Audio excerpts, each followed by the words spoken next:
All right, and welcome back to another episode of the Ig'rance podcast, reporting from the fuster clock that planet Earth has become thanks to climate change. It's freezing cold Ooh. everywhere, even in Bermuda. It's been like in the 50s, which for us is really cold. So yeah, it's Ig'rance 2, the Ig'rancing with vengeance. Woo! This God time damn it's it. Ig'rancier. Yep. So like since we're doing this again and no one stopped us, I just want to shout out to Vince Staples. And if anyone out there wants to stop us before this gets out of hand, we're also going to be starting a GoFundMe page, right, Derek? Yeah, for the small cost. I feel like Vince Staples lowballed it a little bit. Yep. $2 million to, quit your artistry for the rest of your life. I'm like, I don't know. I feel like I'm worth it. I feel like the three of us are worth more than 2 billion, so we're gonna go for like 15. Yeah, $15 million, 15 million? and we'll 15 shut up million. forever. Yeah, and you will never hear anything from us ever again in your life. Yep. Part of that money will go to having Josh's vocal cords removed. So Hell yeah. yeah, the GoFundMe will be in the description below. Please retweet that, share it with your friends, your parents, grandparents. And you I'm all gonna think we're kidding. If I remember to do it, I might actually make it. So. And if we raise $15 million, I promise you, Oh yeah, I'll this shut up podcast is forever. done. Like, Yeah, no hold more on. ignorance. Let me put that on the important things to do Yeah, list. yeah. and it'll be I will say it's not going to be as professional as Vince Staples because he had like an actual cinematographer. I And know. stuff I like saw that. his video. I was like, "This is a real expensive ass looking GoFundMe thing for a joke." We're not doing that. No, we'll definitely do like a little iPhone video. Yeah, there you go. Important So, shit. that's that. But Right underneath the password for the account is make the GoFundMe. all right. So anyway, let's get into this week's episode.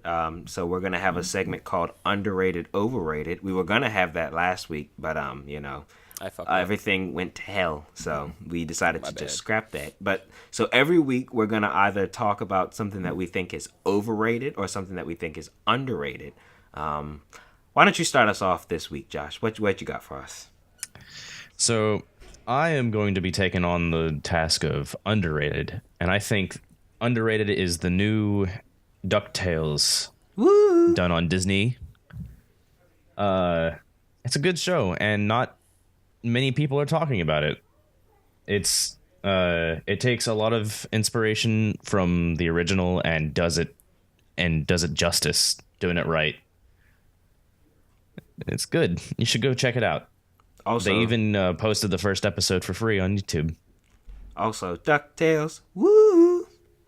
Also, there's like, I feel like this isn't like 2015, 16, where there was a lot of competition among animated shows. Now, like, I don't think that things are like dry by any means, but things have slowed down a bit. So you should have time, hopefully. Yeah, it's like they only have one season out right now. I think they're working on a second, but it's basically Gravity Falls but with ducks. Woo! Woo!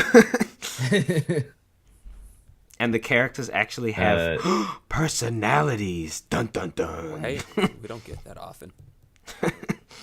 Yeah, it's good. Yep. That's pretty much all I have to say on the matter. And All right, DuckTales. I can go Woo! next. Yep. You go All ahead, right. Derek. So mine is Code Lyoko. I think some of us, probably, hopefully all of us, remember it from our childhood. I think it was on in like 04, 05, that kind of time. I just remember it as that show that was animated in 3D and looked awful. He was also Yeah. on Magoozy. Yeah, Magoozy. It was like Toonami Light, but because it was That Toonami creepy Light, green I was alien like, thing. I just want actual Toonami, so it never really stood out to me. But yeah, Code Lyoko. All the characters look like Rihanna, like they have ridiculous foreheads, and it was kind of horrifying. Like, not just the fact that their foreheads were ridiculously large, but like their actual faces were scrunched up at the bottom to where it looked like, their faces were like dragged down into their chin. So Their faces were like the size of a dime, and then the rest of it was forehead. Yeah, I really didn't like that. I didn't understand that. Like one thing I think I remember was that like the nerdy blonde guy wanted Jeremy. yes, I think he wanted to fuck a computer, and I was like, I don't. She actually was I think she was the daughter of the person who created the computer program that, by the way, folks, I actually used to watch this show like every day, so I got up into the lore and all that kind of stuff. I was very into it. I knew it was bad, but I used to watch it because there was nothing else on at that time. I don't remember a single thing about it. Also, the theme song, to this day, it's still stuck in my head. And I bet if I went back and listened to it, I would cringe because I bet the lyrics are awful. It's like the Pokemon theme song. It's like people singing their hearts out to talk about nonsense. But, yeah. Also, one other thing that just caught my mind, the one dude who had the sword in the show. Ulrich. Yeah, Ulrich. I feel like he was just way stronger than everyone else. And whenever anyone else fought, I was like, why are you here? I might be wrong in that, but I don't know. I don't remember that much, so. Okay, so, yeah. That's Code Lyoko. I didn't watch it, but, this is Ig'rance, so I'm allowed to talk about shit when I don't know what I'm talking about. And if you don't like it, that GoFundMe is going to be in the description, so. Yeah, that covers it for me. So I guess it's my turn. So I guess I'm going to be the only one with a real target on my back because I don't think anybody gives a damn about Code Lyoko. My most overrated for this week goes to the Beauty and the Beast remake from last year. And I specifically wanted to point this out because a lot of people like this particular film. But for me, this is more so like an overrated for all of Disney's live action remakes kind of in general. But I point out Beauty and the Beast specifically because I think it's lazy and I think it's redundant. It looks okay at times, and you could tell that Disney put a lot of money and there's a huge budget behind it, and the production design is actually kind of pretty, but there's just a lot of details from the original animated. I think it's a masterpiece that I just think that they totally did not even bother to translate into live action. If you look at the Nostalgia Critic's review of, I think it was like his real thoughts or something like that of the Beauty and the Beast movie, you can pretty much copy and paste what he said because I almost agree 1,000% with everything that he said. So I think it's Disney needs to stop doing that. It's very annoying, and they're doing it to Aladdin and Lion King. So you can stop because I don't want to have it. Jungle Book, all that good stuff. Yeah. I don't think this was in the last episode. Derek, correct me if I'm wrong, but we listen to Nostalgia Critic a lot, and we're probably going to be referencing him quite a bit. So, yeah, we didn't mention that, but... Yeah, it got cut out. But yeah, like, I'd imagine if you're listening to this, you know who he is, but if you don't... He remembers it, so we don't have to. Yeah, I think that we should... Because I forgot what we talked about that got the seal of approval in the last episode, but... I think that once an episode, we give something the Ig'rance seal of approval, and I love it. today it goes to Nostalgia Critic. I don't know what that it means a lot to him. Yeah, I don't know what this means to you specifically. Hey, Nostalgia Critic, give us a shout out. Oh my God, please do. But yeah, he gets it for this episode. I don't know if the Ig'rance seal of approval is a good thing. Yeah, you're getting it. Yep, whether you want it or not, bitch. Like, that's... I mean, we can all agree that he's a little bit ignorant. Oh, he's 100%. not a little. He's 1,000% ignorant. He's definitely one of us. Yeah. But I think that should cover it for our underrated, overrated. Just a quick little kind of hot take, but I don't think that, like what Tashel said about Beauty and the Beast was the spiciest thing, but give it time.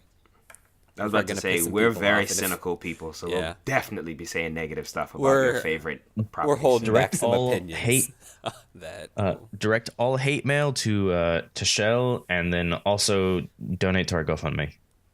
Well, I already told you I don't read hate mail, so I'll if you read send it to me, I'm just going to delete it. I'll laugh at you for actually taking time out of your day to tell us that you don't like what we said when you could have just clicked that big X in the top right corner of your screen. But whatever. We start every episode letting you know that we're just three assholes that don't have any idea what we're talking about. So yeah, this is your fault at this point. If we piss you off, I feel no kind of way. Yeah, we're like 10 minutes in. Like, come on, you should have clicked off by now. But I guess we can move on and get into the meat. What's in the Yes. news? Oh, can we get an air horn sound effect, No. Yes, please? God. No. We're starting with gaming news this week. Nintendo dropped some spicy news on us. What, a couple days ago? Some On heaters. Thursday, I think. Thursday or Wednesday? I think it was Wednesday, actually. Yeah. Whatever day the So- 8th was. The 8th, whatever that might was. have The been Thursday. Nintendo That was Direct that Thursday. came Whatever. out. Yeah, but Whatever. we got some heaters from Big Daddy Nintendo. So how do you think we should go about this? You want to just like go in order of what they announced? Yeah, let's just go in order. Please let the 3DS die. Yeah, I agree. Yeah. I love the thing, and I actually think it did much better than like I even think Nintendo thought it would do. But yeah, it's over. The Switch is Yeah. here. Let's move on. You have this. You have like a fucking console that is better than the 3DS in every single way. Pretty I mean- much. That's also mobile.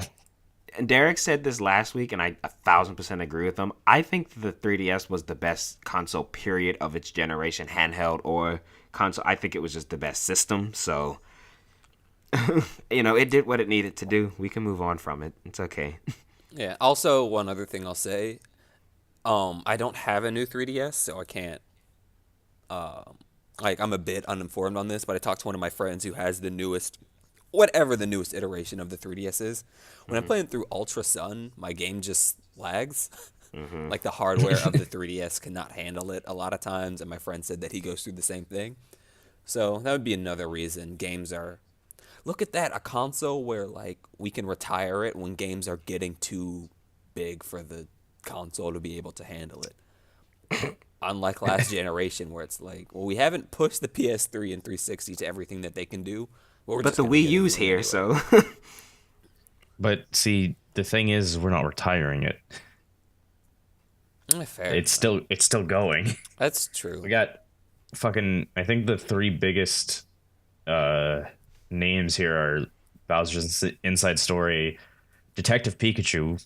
The fuck is that? And Luigi's Mansion. So I'll just say this.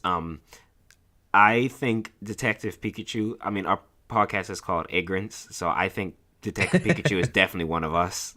Every time I see it, I'm like, oh, that's nonsense. I love it. I'm so here for it. It's like if Mario is missing got pushed. Like I think they're really like, no, Detective Pikachu is gonna be it. Y'all aren't ready, and I'm probably There's a gonna play it. movie in works for it. Like, I want Like- it to be voiced by Christopher Walken, and I don't know why.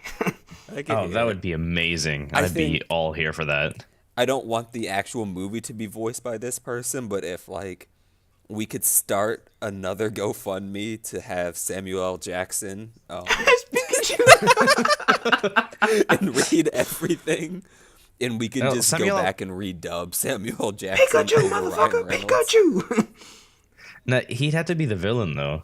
No, I want Pikachu, bitch. Oh, I want Pikachu to tell them yes, they deserve to die, and I hope they burn in hell. Pika, do you Pikachu speak L. it, Jackson. motherfucker? Like I'm looking at the the Nintendo thumbnail, and Pikachu looks kind of looks like Samuel L. Jackson. He's a little angry. I'm mad about Luigi's Mansion. Fucking, I said last week I wanted a Luigi's Mansion game, and they said, "Oh, do you now?" This is your fault. You did Yep. it, Josh. You got to be specific. Yep. It's a goddamn remake too. It's like a genie It's the wish. original on the 3DS instead of the Switch. And I kind of don't see the point for that because honestly, it looks worse than the GameCube version. Yeah. Like the graphics, I'm not really a graphics whore, so if it was adding a ton, it doesn't seem like it is.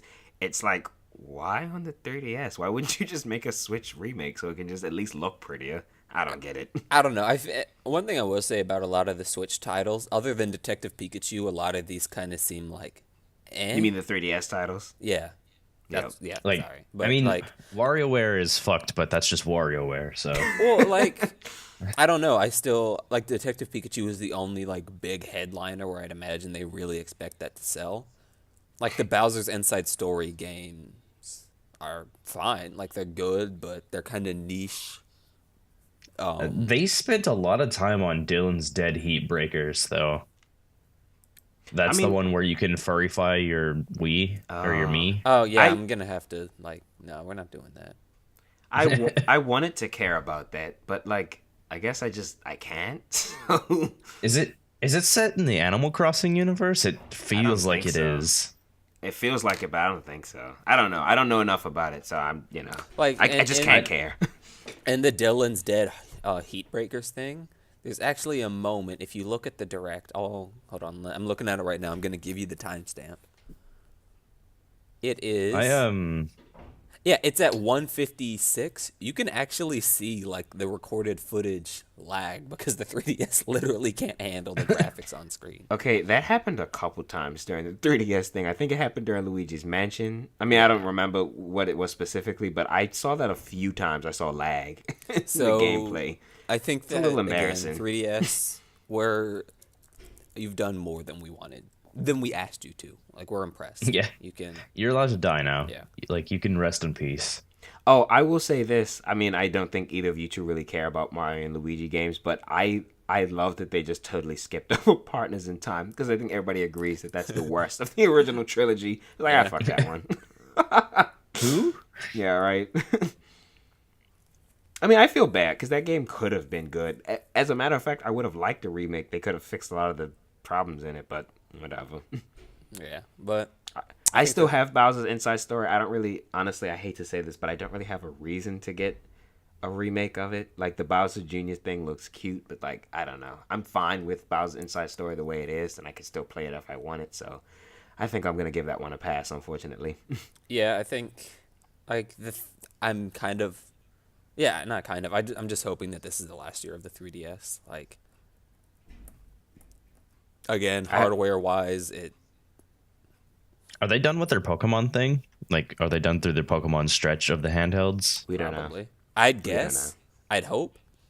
I mean, it makes a shit ton of money whenever they release it. Right. It's just the same game. I agree, So- but I'd hope. Well, no, the last Sun and Moon and Ultra Sun and Ultra Sun and Ultra Moon are just better Sun and Moon, but Sun and Moon are different from previous Pokemon games. Still a Pokemon game. Like I think people kind of overhype how different they are, but it definitely isn't the exact same formula that they've been going through for the past like 20 years. So I will say Sun and Moon has made me more excited for whatever Generation 8 is going to be. But I hope it doesn't pull a Star Wars and get my hopes up and then dash them. that's the other thing. Sun and Moon also is just like great. Yeah, Sun and Moon is probably my maybe second or third. Maybe I think it's tied with Black and White, with Gold and Silver obviously as number one for me. So I think I found a new underrated, overrated topic. What? Sun and Moon. No. It's Pokemon fans are of the consensus that like these games are actually fucking amazing. And they sold millions and millions of copies in the first week they were released. I don't think they're underrated at all. And I definitely don't think it's overrated. I think that people give it the right amount of credit. Yep.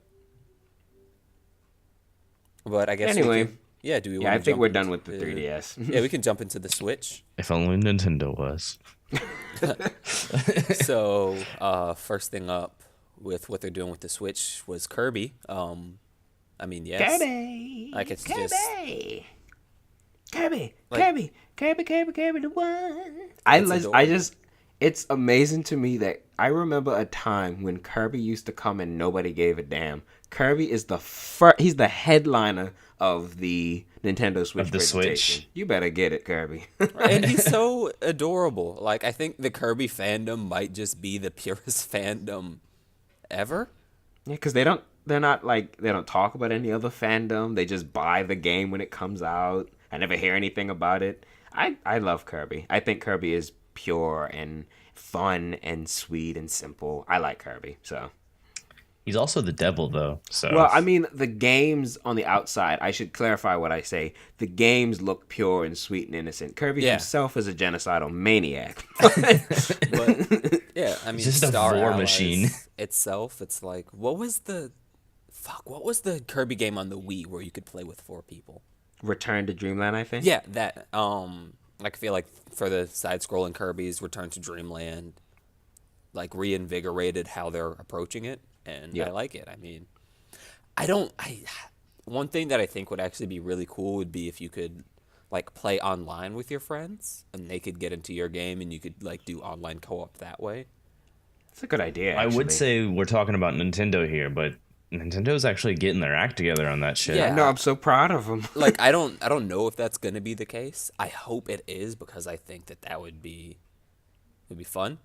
But That's a good idea, actually. yeah, I one like other that a thing I lot. might say though, I don't know actually because I'm thinking about it. And I'm like convincing all my friends to buy that might be not to shit on Kirby, but if it's $60, convincing like three other people to spend $60 on a Kirby game.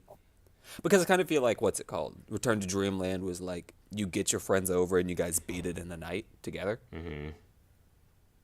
Which Yeah. is not to take away from like I like that kind of game. I think that it's fun to just you just spend Spend a few hours. Yeah, you just spend like 5 or 6 hours playing a game, bullshitting, and then you're done. And it's still a good time. Like that's the other thing is that Star Allies, I have no doubt it's gonna be good. Like Kirby's just kind of underrated in how consistently good the franchise is. Like they don't really shit the bed too often. Amazing even when Mirror they- aside, and Epic Yarn. Yeah. Yeah, like those are kind of I was going to say Epic Yarn is the one that stands out to me, but I hate that game. I mean, you just can't lose. Like, it's impossible to lose Epic Yarn. yeah. It's beautiful to look at, but that's kind of it. Yeah. It's not tremendously fun to play. But No. yeah. Does anyone else have anything to add about Kirby? I will No. say, like, I loved and I gave him praise for being the headliner, but if I was in charge of the programming of the Nintendo Direct, I don't think I would have started off with Kirby because I think Kirby has a very almost niche audience, and I hate to say it, like what Derek said, it's hard to convince people that are not already Kirby fans to spend $60 on a Kirby game. So I don't think I would have started off with him. I think I would have started off with Crash Bandicoot. no, well, that would. I mean, I think that would be a better start than Kirby, but I don't think I would have started with Kirby. But whatever. Yeah. Okami. I love the original. So Yeah, I've never Oh. played Okami, fun fact. I should. Okami is one of my favorite games. Me too. I fucking I love that love game. game. Okami, it might just be because we're art students, but Okami looks fucking beautiful. Yeah, I love Okami. And it plays like a Zelda game. Yep. Oh my god. The fact that it's getting an HD remake makes me happy, but the fact that we're not getting a new game or the sequel on the Switch, it kind of hurts me. Yeah, I wish it was a sequel because I'm very interested to see what this team is going to do. Because the original group, Flip, what's the name of the developer of the original? I think they went under. I don't remember, but I think I know what you're talking about. I can check. But Okami Den was made for the 3DS, I think. It, Was Which it is the the 3DS or the DS? I think it was on the DS. It was the DS, yeah. It was the sequel to Okami, and no one played it because it was on the DS. and Clover it's- Studio? Yeah, Clover. Yep. Yeah, they're defunct Yeah, now. I they think. went yeah, under in Yeah. 07. which is sad. Yeah, But, Okami's been through some weird shit. It released on PlayStation 2 to begin with, and then Nintendo acquired it, and it was released on the Wii and DS. Yep. I will say this, Josh. I don't think Okami didn't sell because it was on the DS. I think it didn't sell because nobody at the time gave a damn about Okami to begin Yeah, with. I think it was because Okami is definitely something that has, in the past like 4 or 5 years, people have been like, "Oh shit, this was like really good," but at the time, Thanks, Chugga Conroy. yeah, like I knew one person who owned Okami. When it came out. I owned 2 copies of Okami. I owned it for the PlayStation and for the Wii.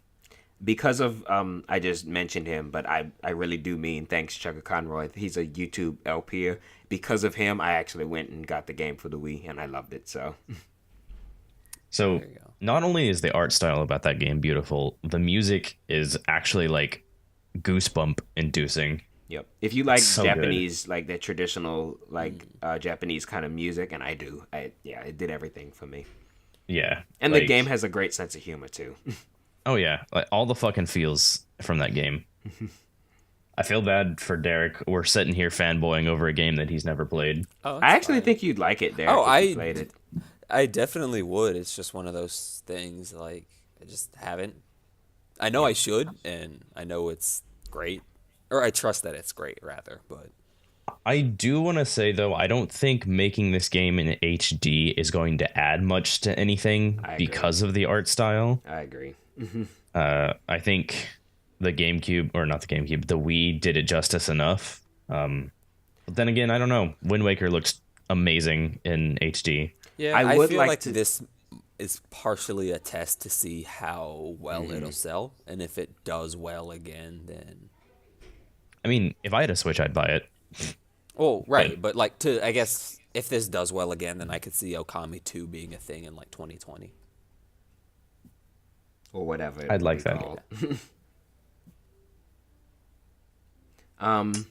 I did want to say though that I think one thing that the HD remake can help with is that the Wii version, there's a lot of lag in it. Like I don't know if that existed in the PS2 version. Not a lot, but there were moments where like it would chug, it would get so slow. So it'd be nice to see it not have to have those problems.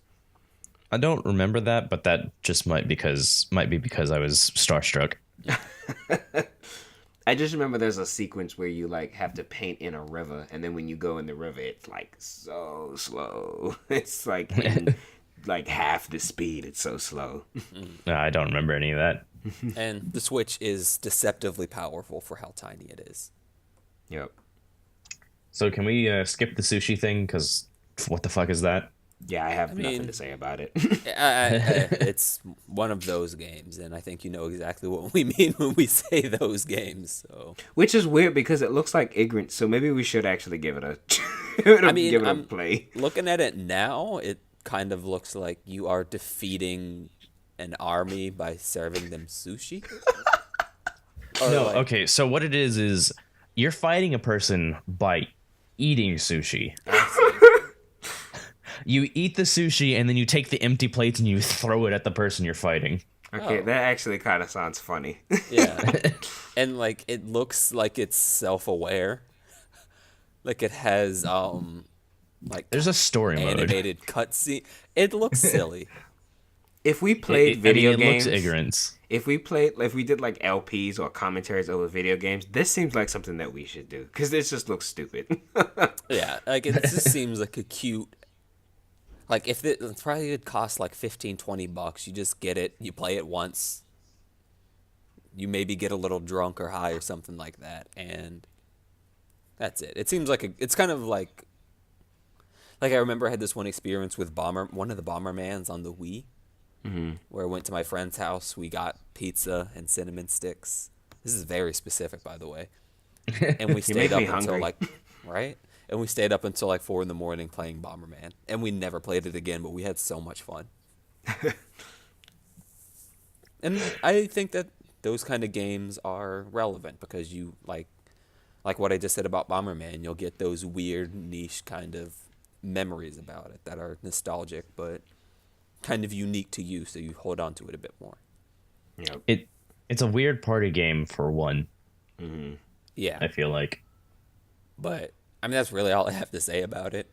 I'm think we can move shocked we on. got as much as we did out of it, but it seems fine. I have nothing against it. The Square Enix game, Octopath Traveler. Octopath. If you like RPGs, I think this would be a treat. I'm actually interested in this. Yeah, I hadn't heard about this at all. Wow. I'm also a Square fan. I was about to say, Like- what rock have you been staying on? Yeah, fucking next to Zelda, Square is me. Final Fantasy VI is what got me into the genre. So it holds a place near and dear to me, but I didn't know that. I love you so much more now. I have Final Fantasy VI on Steam. When they when they released it, I bought it. Final Fantasy VI is my all-time favorite Final Fantasy. Oh yeah, it's so good. Yep. And I have over like 2,000 hours in Final Fantasy 14. Its sequel might have to be on my overrated thing one day, but let's not get into that.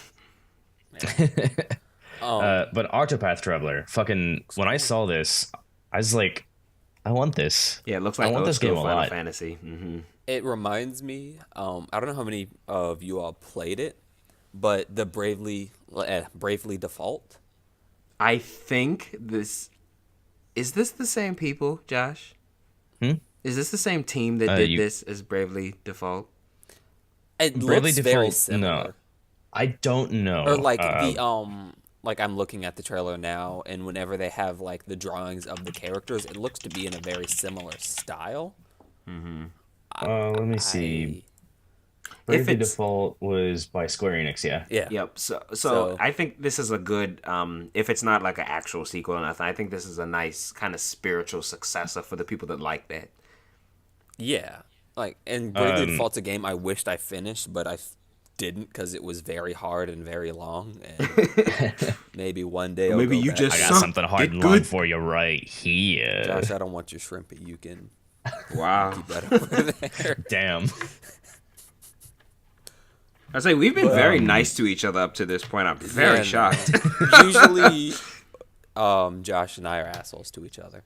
Yep. Yeah, we're really nice to Tashel, and Tashel's nice to us, and then Derek and I flip each other off as greetings. Yeah. But I like this. Like, I like JRPGs, and like So one on the the job Switch. system. Ooh, the 13th that's pretty soon. Yeah. Wait, March 13th? Yeah, Yeah. July 13th. July 13th. Oh, July. I was about to No, say, March whoa. would be like, what the fuck? Yeah, I probably Oh, the should've game's done. We're specified- just teasing you. should have specified the month. My bad. The job system is what got me excited for this game mostly. Square Enix games always look beautiful, so I don't even pay attention to that anymore. Even the bad ones. 13. Yeah, even the bad ones. Square Enix is. I want to work for them. That's like dream company. Well, you put out in the universe. You should ask that. Just But ask for a the job. job system looks cool, where you get 4 characters who each have a specific job, and then you can add a second job to that to customize your traveling party. I think that's really cool. Yep. I'm into it. I'm here for it, and I'll probably get it. So, Yeah. So I guess we can move on to this is a biggie. oh, No More I'm Heroes? so Yeah. here for this. So I kind of passed by No More Heroes. I think you missed out on a Yeah, good time. no. Like I guess I missed out on Okami, so I can't say too much, but Yeah. No More Heroes is real fucking good. If I ever wanted to do an underrated for our underrated segment, I might put the original No More Heroes. I really think that that's a gem that a lot of people missed on because it was whatever on the PS2 and then the Wii. Whatever. I think it might have just been on the Wii. Whatever. A lot of think it people was just just didn't the pay Wii. it any mind. I really liked it. I think it's fun. It's weird. It's got a lot of dynamic characters. The gameplay. I mean, it's just hack and slash. So like, I guess if that's not your thing, this really won't do it for you. But I think its sequel, gameplay wise, I think kind of fixes a lot of the mistakes that the first one made when it comes from a gameplay mechanics standpoint. So I wish they would like release the two as one bundle with this. That would be nice for people that didn't play the original. One thing I will say about this, or No More Heroes in general, it kind of does something very similar to Devil May Cry, but I just like No More Heroes more. Me too. Like, I just like the world and the characters of this game. Like, gameplay-wise, there are some differences between the two, but I kind of feel like they're both... Like, the combat isn't as up to snuff as a lot of people say it is. But I just like the world of No More Heroes more, so... It works for me more for that reason. Yep. I'm here for it, and it looks very different than the other two. So I guess I'm more waiting to see what they're doing with this one. I hope it just kind of expands on what they started with 2. I think 2, gameplay wise, is a big improvement on the first one. So, Yeah.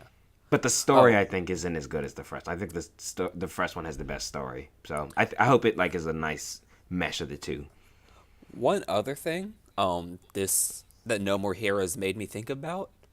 I don't know how much you two know about this franchise, and I don't know a whole lot about it, but some of the people I follow on Twitter are big fans of it. The Yakuza franchise. I've heard of it. I know of it. I want to see that on the Switch because they're like Japanese Grand Theft Auto.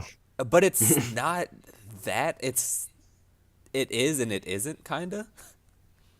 it's like a lot more narrative driven, but it's also like very silly.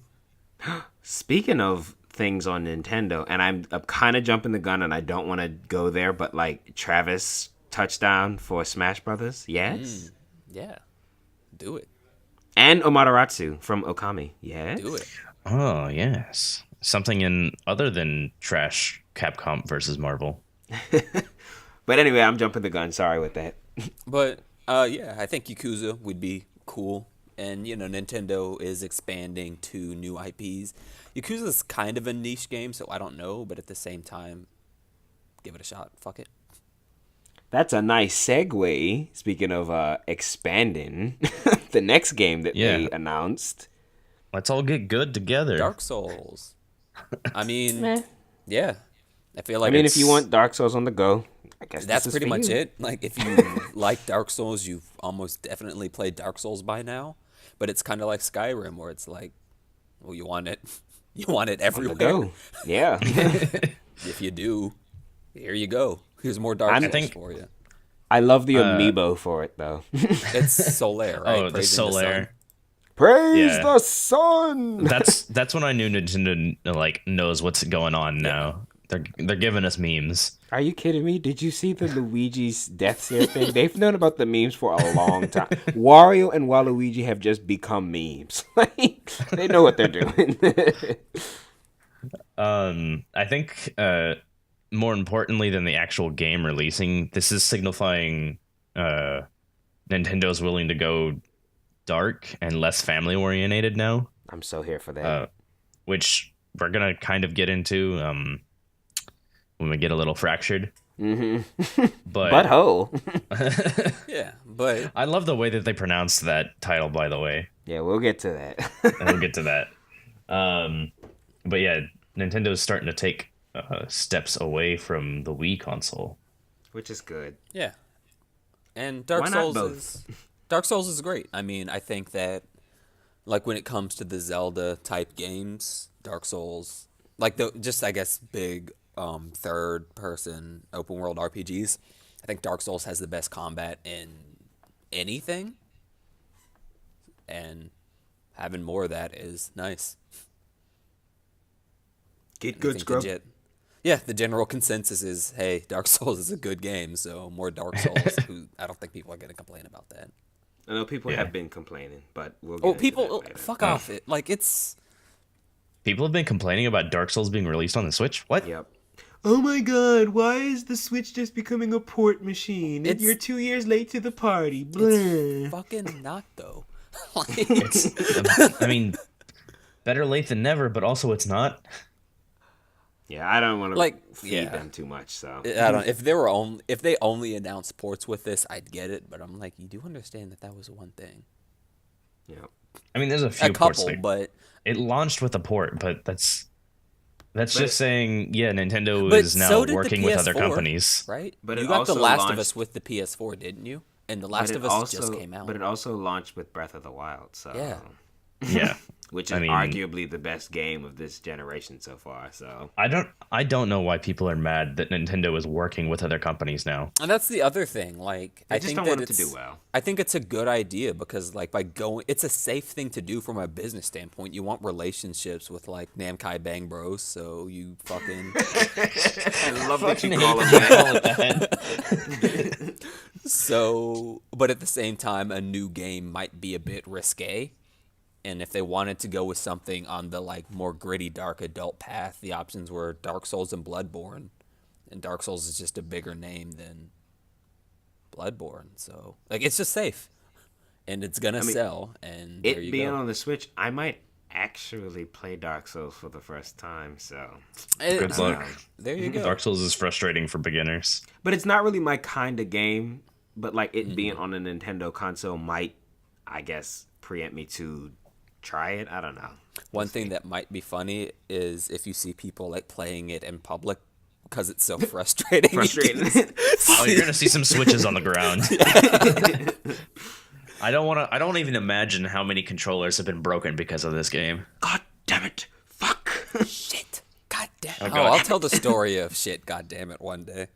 Oh, that's going to be awesome. Dines was Andy San, but Oh God, let's not say his name. Yeah, no, I don't even know his last name, so it's something African. But we can move on, I guess. Yep. Yeah, My directly Nintendo after the rewards, cool, I guess. Yeah, I have nothing to say about that. Yeah, like a reward system. I mean, Woohoo. yeah. I don't know if you can get it for buying. I don't think. If you can get it for buying hard copies of the game, I might like it more because one complaint I will have about the Switch is that onboard like there's just not a lot of onboard storage. Yep. So you can't have too many games on it at once. Granted, they'll always be in your library, so you can re-download them. But which honestly, that might be like the only complaint I have about the Switch is that it's small. That's Like a in terms- Nintendo problem that they've had Yeah. like forever. I wish they would get out of that. You know, it. I wish it was different, but at the same time, I don't mind buying hard copies of games. Yeah, So- I prefer it sometimes. Makes it feel more special. Yeah, doesn't really hurt. Yeah, having a library of games that you can see is nice. Yep. I've sold most of my library though, so there we go. That's There's it. your Bible story. Yeah. So next, Mario Tennis. Yeah. Mario Tennis. I mean, yeah. Was it tennis next? Yeah. Okay. I mean, yes. I love Mario Tennis. I love the N64 version, and I particularly love the Game Boy Color version. That kind of ate up a lot of my childhood. I love the story mode from the colored version, from the Game Boy Color version. The colored And version. The colored version. I want to see a colored version. Well, we already have Donkey Kong, so I guess we're fine. Wow. And I just said that because I'm looking at the trailer and Donkey Kong came up as I was talking. Wow. Anyway, I'm not gonna even touch that one. I like the Game Boy Advanced version, and I like the GameCube version. I don't like them as much. I don't love them like I love the N64 and the Game Boy Color version. The Wii port was lazy, and I thought the Wii U Mario Tennis was kind of pointless. I don't really think it added much. It was just like, oh, here's another Mario Tennis. I guess you can grow big. I think the only Mario Tennis I played was on the DS, and that was a really good game. Like I sat there and played it to completion, I played like in like lot 2 of- days. So What was that? I played a lot of GameCube Mario Tennis. Yeah. yeah, I'm like, so I preface all that because I really love Mario Tennis, and I like that it seems like they're actually putting some freaking effort into this one again, because I really think they were lazy with the Wii port, and they were super lazy with the Wii U version. I really was not pleased with those two games. So The one thing I will say that I just based on the trailer of this tennis, I don't like the racket breaking mechanic. you can turn that off though. Yeah, well, from the way that they made it sounds like if you turn that off, you turn everything else off. Hopefully they have a customizable thing where you can, if you don't want to do certain things, because I'm not gonna lie, I like how simple the original Mario Tennis was, and I feel like they might be going a little over the top with how complex this one is going, which if you want a deep game, that's good. I don't really play Mario Tennis for deep that gameplay, reason, to be honest. yeah. I play it for fun. So I hope we can like pick and choose what we can take off, because I do want to keep, if they do like, I don't remember, did they show that they have special moves and all that kind of stuff in this one? Yeah. Yeah. Special moves. The reason I don't like the racket break is because the special moves can be an instant game win. Because you hit the special move, and if they try to block it, you can break your racket and immediately lose the game. Yeah. Yeah. I hope they bring back the human characters that they introduced in the Game Boy Color and N64 version. And I heard that they're doing DLC, so there you go. There's some opportunity to do that. Even though I think they're introducing like Koopa as a DLC character, like that's not necessary. I'm not buying Chain Koopa. Chomp. They Chain should Chomp put is a character Serena packed Williams in. this. Oh, I would be so here for Serena Williams in Mario Tennis, like a cartoony Serena Williams. I'd love that. Has there ever been a black woman in the Mario universe? No, I'm not gonna No. make a joke about Daisy Kong. He's black, by the way, so please save the hate mail. He's joking. Yeah, no, I can say that. It's from a point of ignorance. But anyway, I like Mario Tennis. That's exciting. I think they spent a little too much time on it. I don't really think that's going to be the system seller that I think they're hoping it'll be, but I like Mario Tennis. It's cute. I think it'll be like if you have friends, it'll be a game that like one or two of you get, and like y'all will play it together. I don't know. And I hope there probably will be online in it. I'd imagine. I think so. I think there is. Oh, yeah, there is. Yeah, so that'll be fun. Catch me on the Mario Tenet bracket, drilling cheeks. Get good, Scrubs. Good. Captain Toad? Captain Toad. It's silly. I don't entirely get the Captain Toad thing, but I'm like, all right, I guess I'm not gonna say no. Is it just a port of the Wii U one? No, it's new. Okay. It's new. Okay, because if it was, I hate to say it, but the Wii U really, like, the more these games just keep getting ported over to the Switch, it's like, poor Wii U. Like, there's really no reason to even have it around at this point. Just throw it away. Everything you liked on the Wii is just going to be on the Switch anyway. When Smash 4 gets ported over or the new Smash comes out, the Wii U's gone. Yeah, just throw it away. Yeah. Which is so sad to say. Poor Wii U. Rest in spaghetti. Never forgetty. Yeah, there's nothing much to say about Captain Toad. It's a cute game. Yeah. That's about it. Captain Toad! Don't you like Captain Toad? Yes, but I mean, I don't love Captain Toad, but it's like... What? You don't love Captain Toad? No. Captain Toad's in New Dong City. More like Captain Chode. Am I right, boys? God damn it. Moving on. I loved his little cameo in Mario Odyssey. But That was adorable. Yeah. Anyway. Hey, we can let Josh talk about this one. Is this underrated, overrated? Because it feels like it. Why is Undertale being put on the Switch? Because I'm it's happy. Undertale. Yeah, I'm happy that it is because there are, believe it or not, Josh, there are a lot of people that have never even heard of this game. So really, yes, is that's possible? Yes, people who aren't nerds. Exactly, every nerd knows what Undertale is, but yeah, indie games do not reach the mass like I think you think they do. I know a ton of people that have never even heard of this thing, and I think this will be their introduction to it. So I'm happy that it's here. Why not? I felt like Undertale, was right up there with Five Nights at Freddy's with how like notoriety it was. Not with again. Kids. Five Nights with Freddy worked because kids. Undertale didn't really have that. And even still, there are a lot of people that have never heard of Five Nights at Freddy's because it was an indie game. Like, so it being on a console will give it more attention. So that's good. And it's Undertale. Like, it's regardless of what the fandom is, it's a pretty relevant game. So, like... Yeah. I also want to clarify, I like this game. It's a good game. He loves Undertale. Yeah. I love Undertale. Yeah, he loves Undertale. I just don't like the fan base, and also am confused as to why it's on the Nintendo. One thing I like about this might be me getting, conspiracy theorist Derek. So there's this franchise called Earthbound that I really like. And as I'd imagine Undertale is very Earthbound inspired. And a lot of me is hoping that if this game does well, Nintendo would be like, you remember that guy in Smash Brothers with no pupils who just says, okay. Maybe we can go back to him.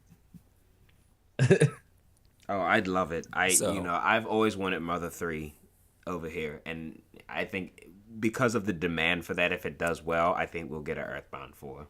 I'd be here for that. That's something I would like to see. We have to get Mother 3 here first. Well, that's what I'm saying. Like, if this does well, I think they'll experiment by porting Mother 3, which I don't know why they haven't done that by this point. It's been like that makes no sense. 12 years. Yeah.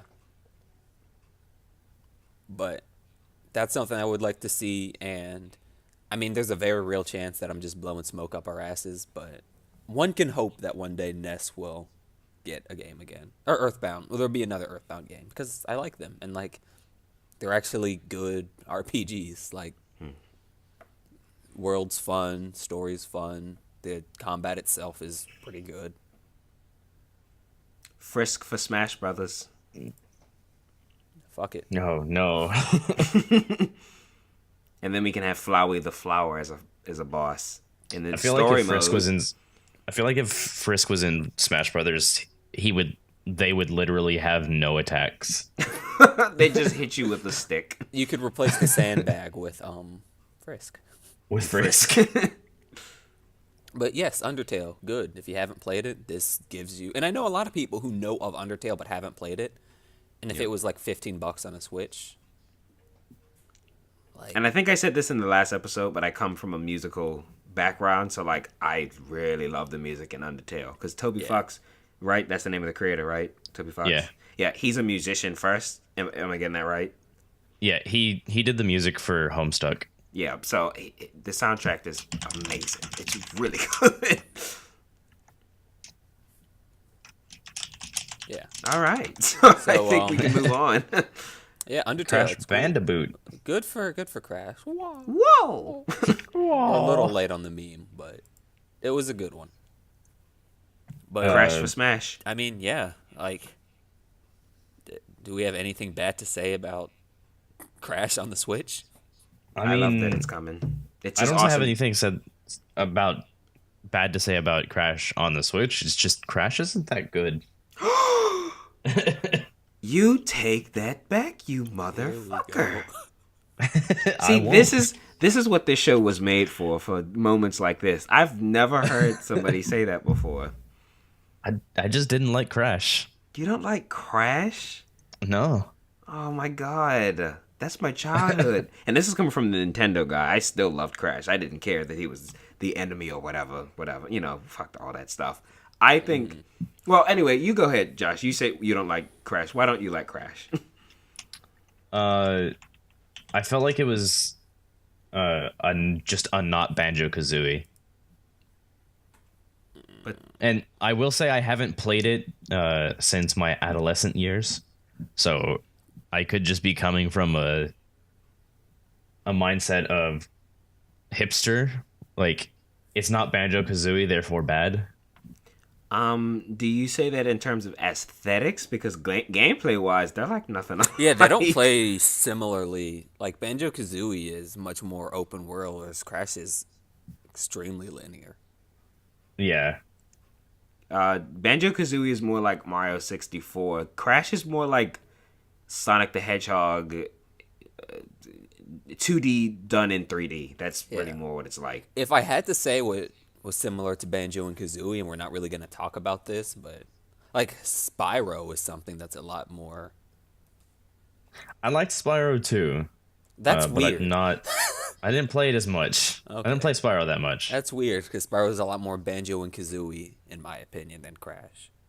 No, Yeah, gameplay wise, it definitely is. Yeah, I played a lot more Spyro than I did Crash. I like also. Crash. Like, I don't like it on the level of Tashel. I remember the daycare I went to. We had a PlayStation 2, but we would always...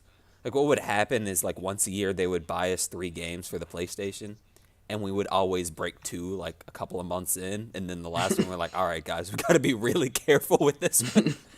And one year, Crash was the game that we had that didn't break, so I played a lot of Crash for a year, and it was really fun. I like Crash. And I think it's good. I mean... A lot of my friends who own Switches are gonna, like, they liked Crash, so they're gonna get that again. Crash can maybe come back again. So, I just want to go off on a tangent real quick. Can we talk about how whenever we say someone has a Switch to someone who's not a gamer, they immediately think it's a knife?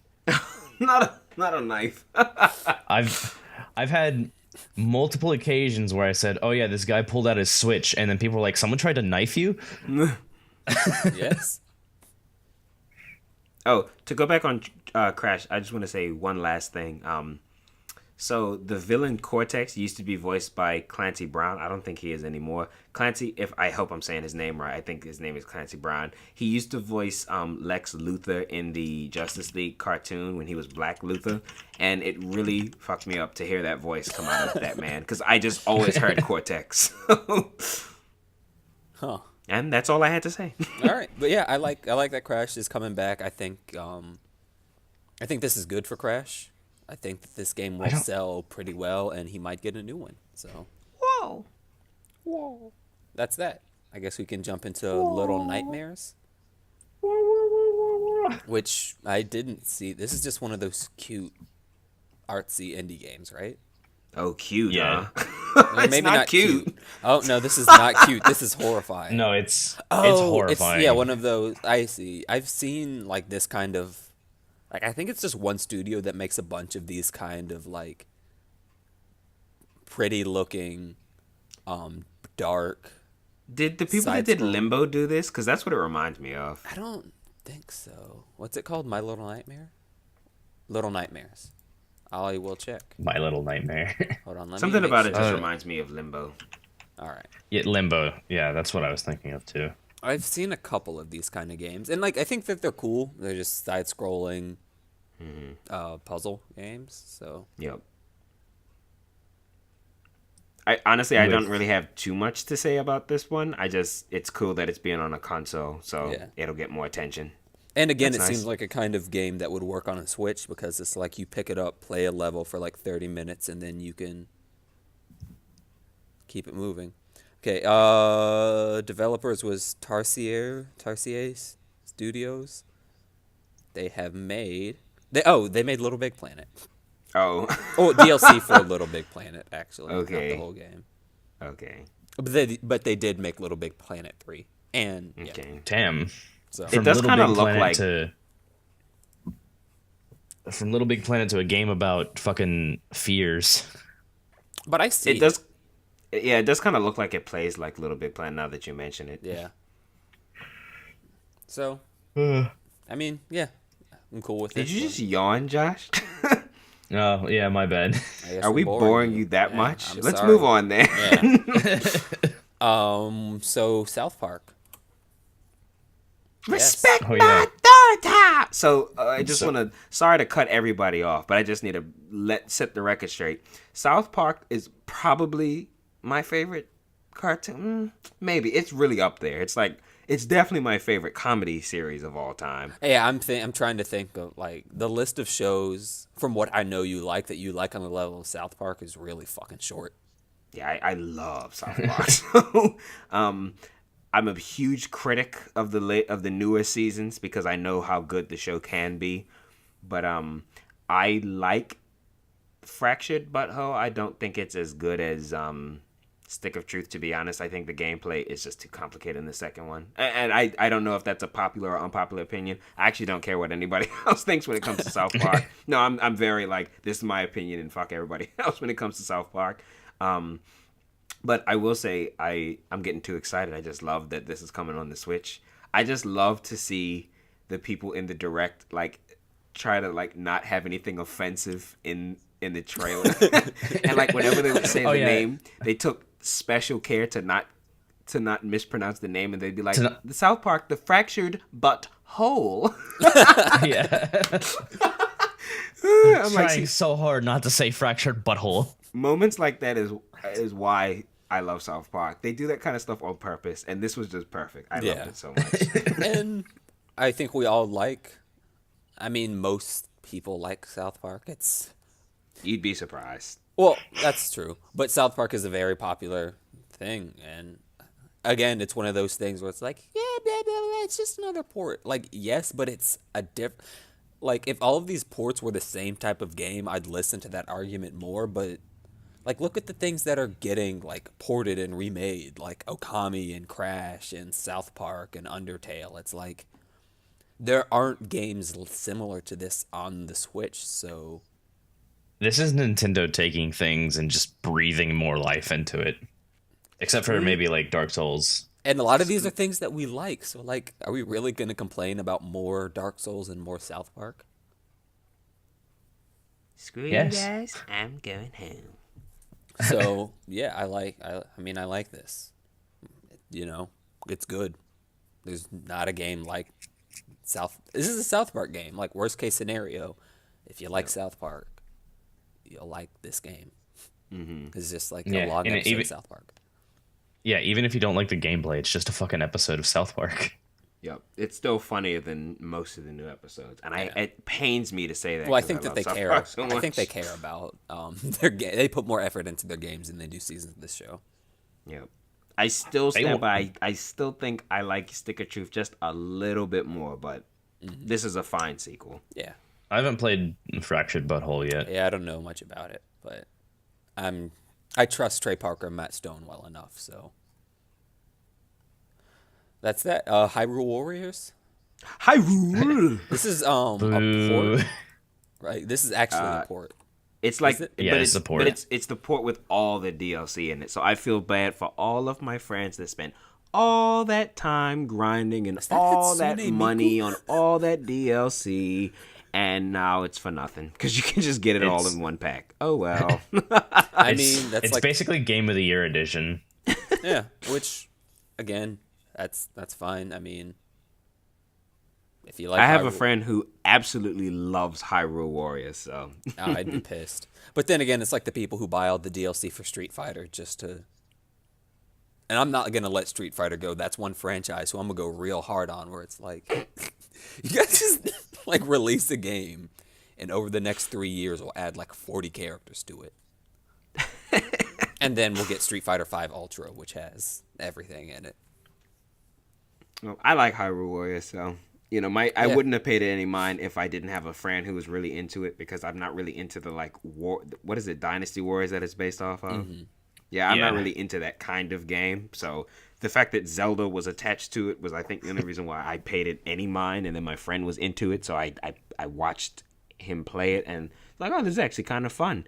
I never got it for myself, to be honest with you, but I get it. I like it. So And more especially power to the for people that Zelda like it. fans, that's I think why I'm as okay with it as it is, because it's like, I mean, Zelda fans get more like lore type shit. I don't think it's canon. It's not canon. They get more shit. Whatever. They get more shit than It's- Metroid fans do. Yeah, we don't get Yeah. anything, so all 8 of us. Nine, Warriors me, is hello. classified as a spinoff. Okay. But that's that. Ooh, I just thought about something. It's completely unrelated, but I know what I want to talk about for underrated, overrated next week. Oh, I think I know what you're going to talk about, too. I actually don't think you do. Well, It we'll has talk about that nothing- off yeah. air. Oh, I Yeah. do want to mention we've hit the hour marker. Okay. Well, let's just wrap this up and then we can Yeah, we can. go on a break. I mean, because what they're like, yeah, this next one is going to be real fast. Arms. It might Arms. not actually, considering how long we spent on the last one, but we'll get there. Well, yeah, but yeah, arms. It's cool, I guess. I It's like arms. like a competitive arms thing that they're doing. Like is it a tournament? I don't know. Yeah, It's they're doing it's a an tournament. online invitational. Yeah, Yeah. I mean, Or it's not it's an open invitation, and then 8 of the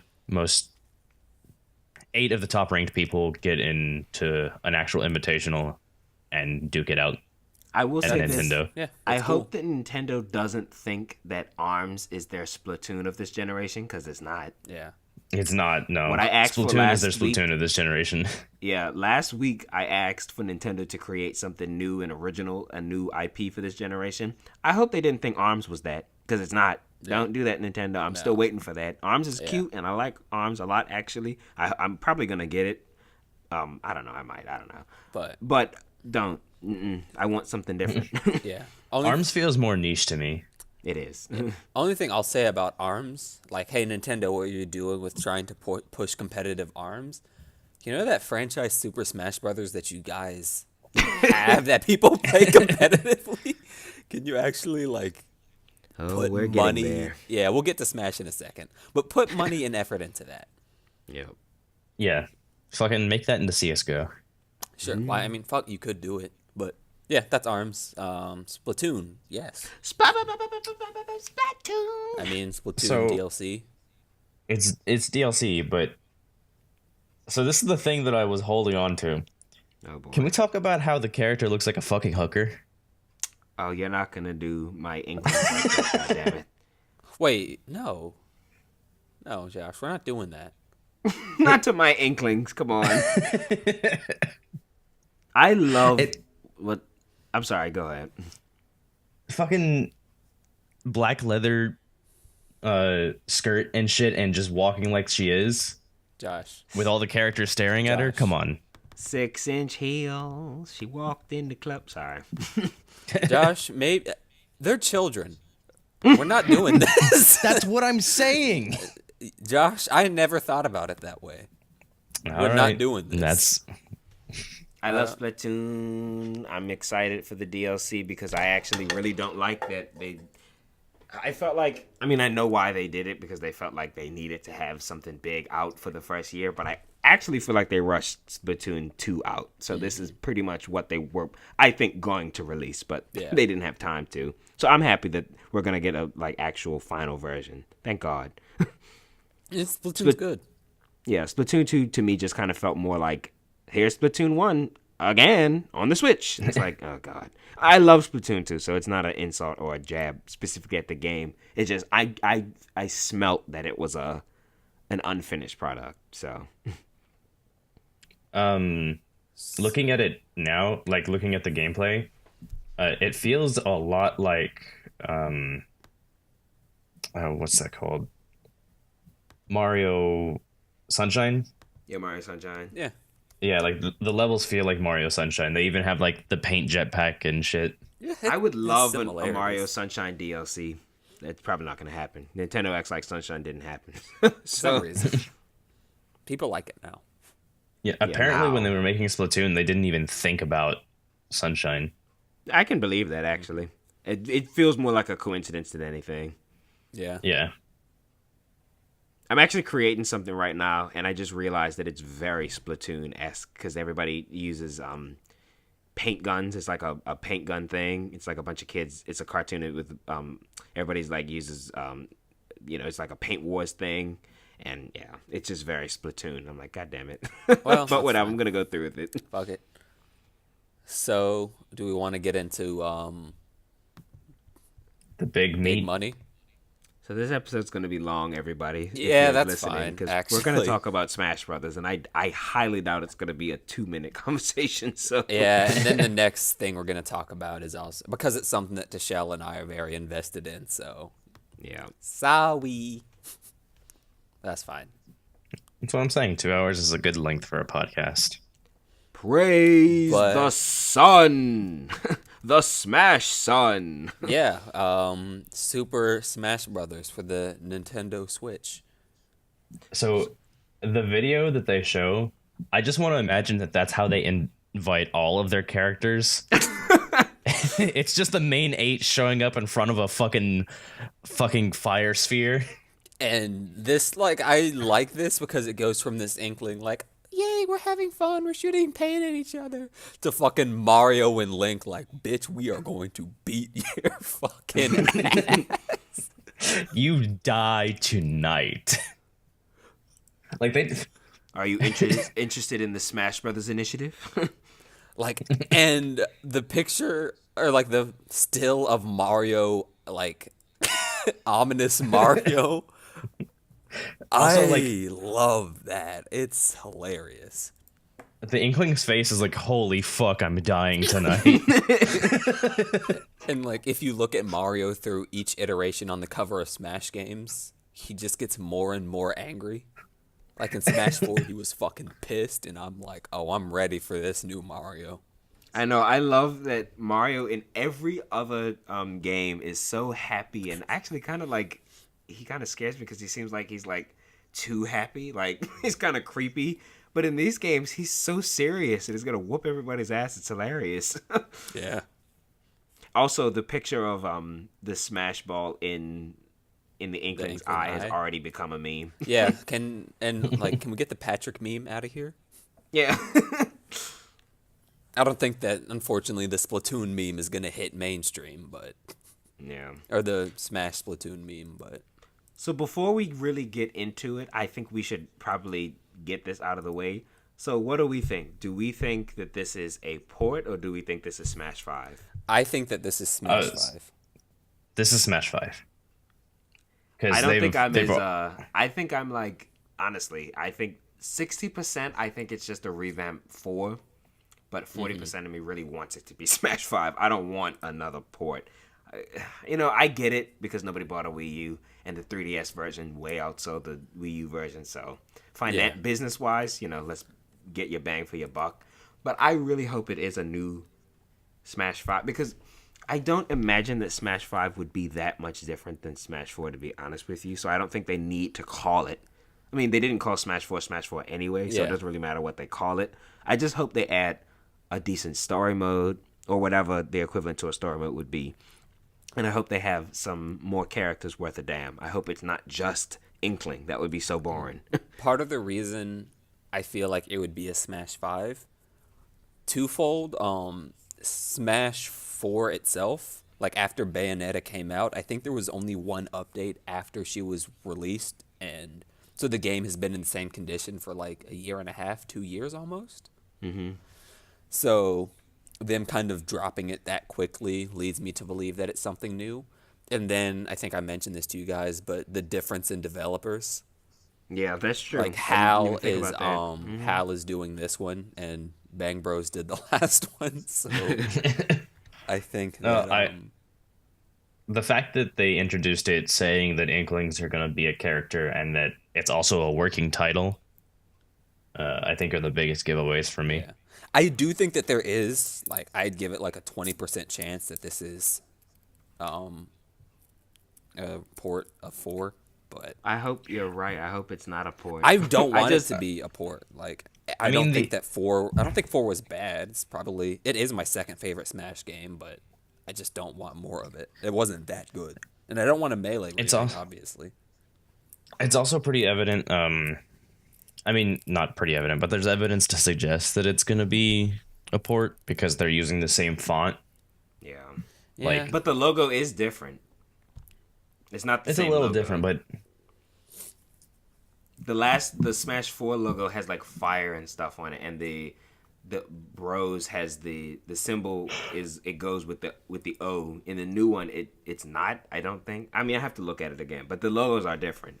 They're different enough.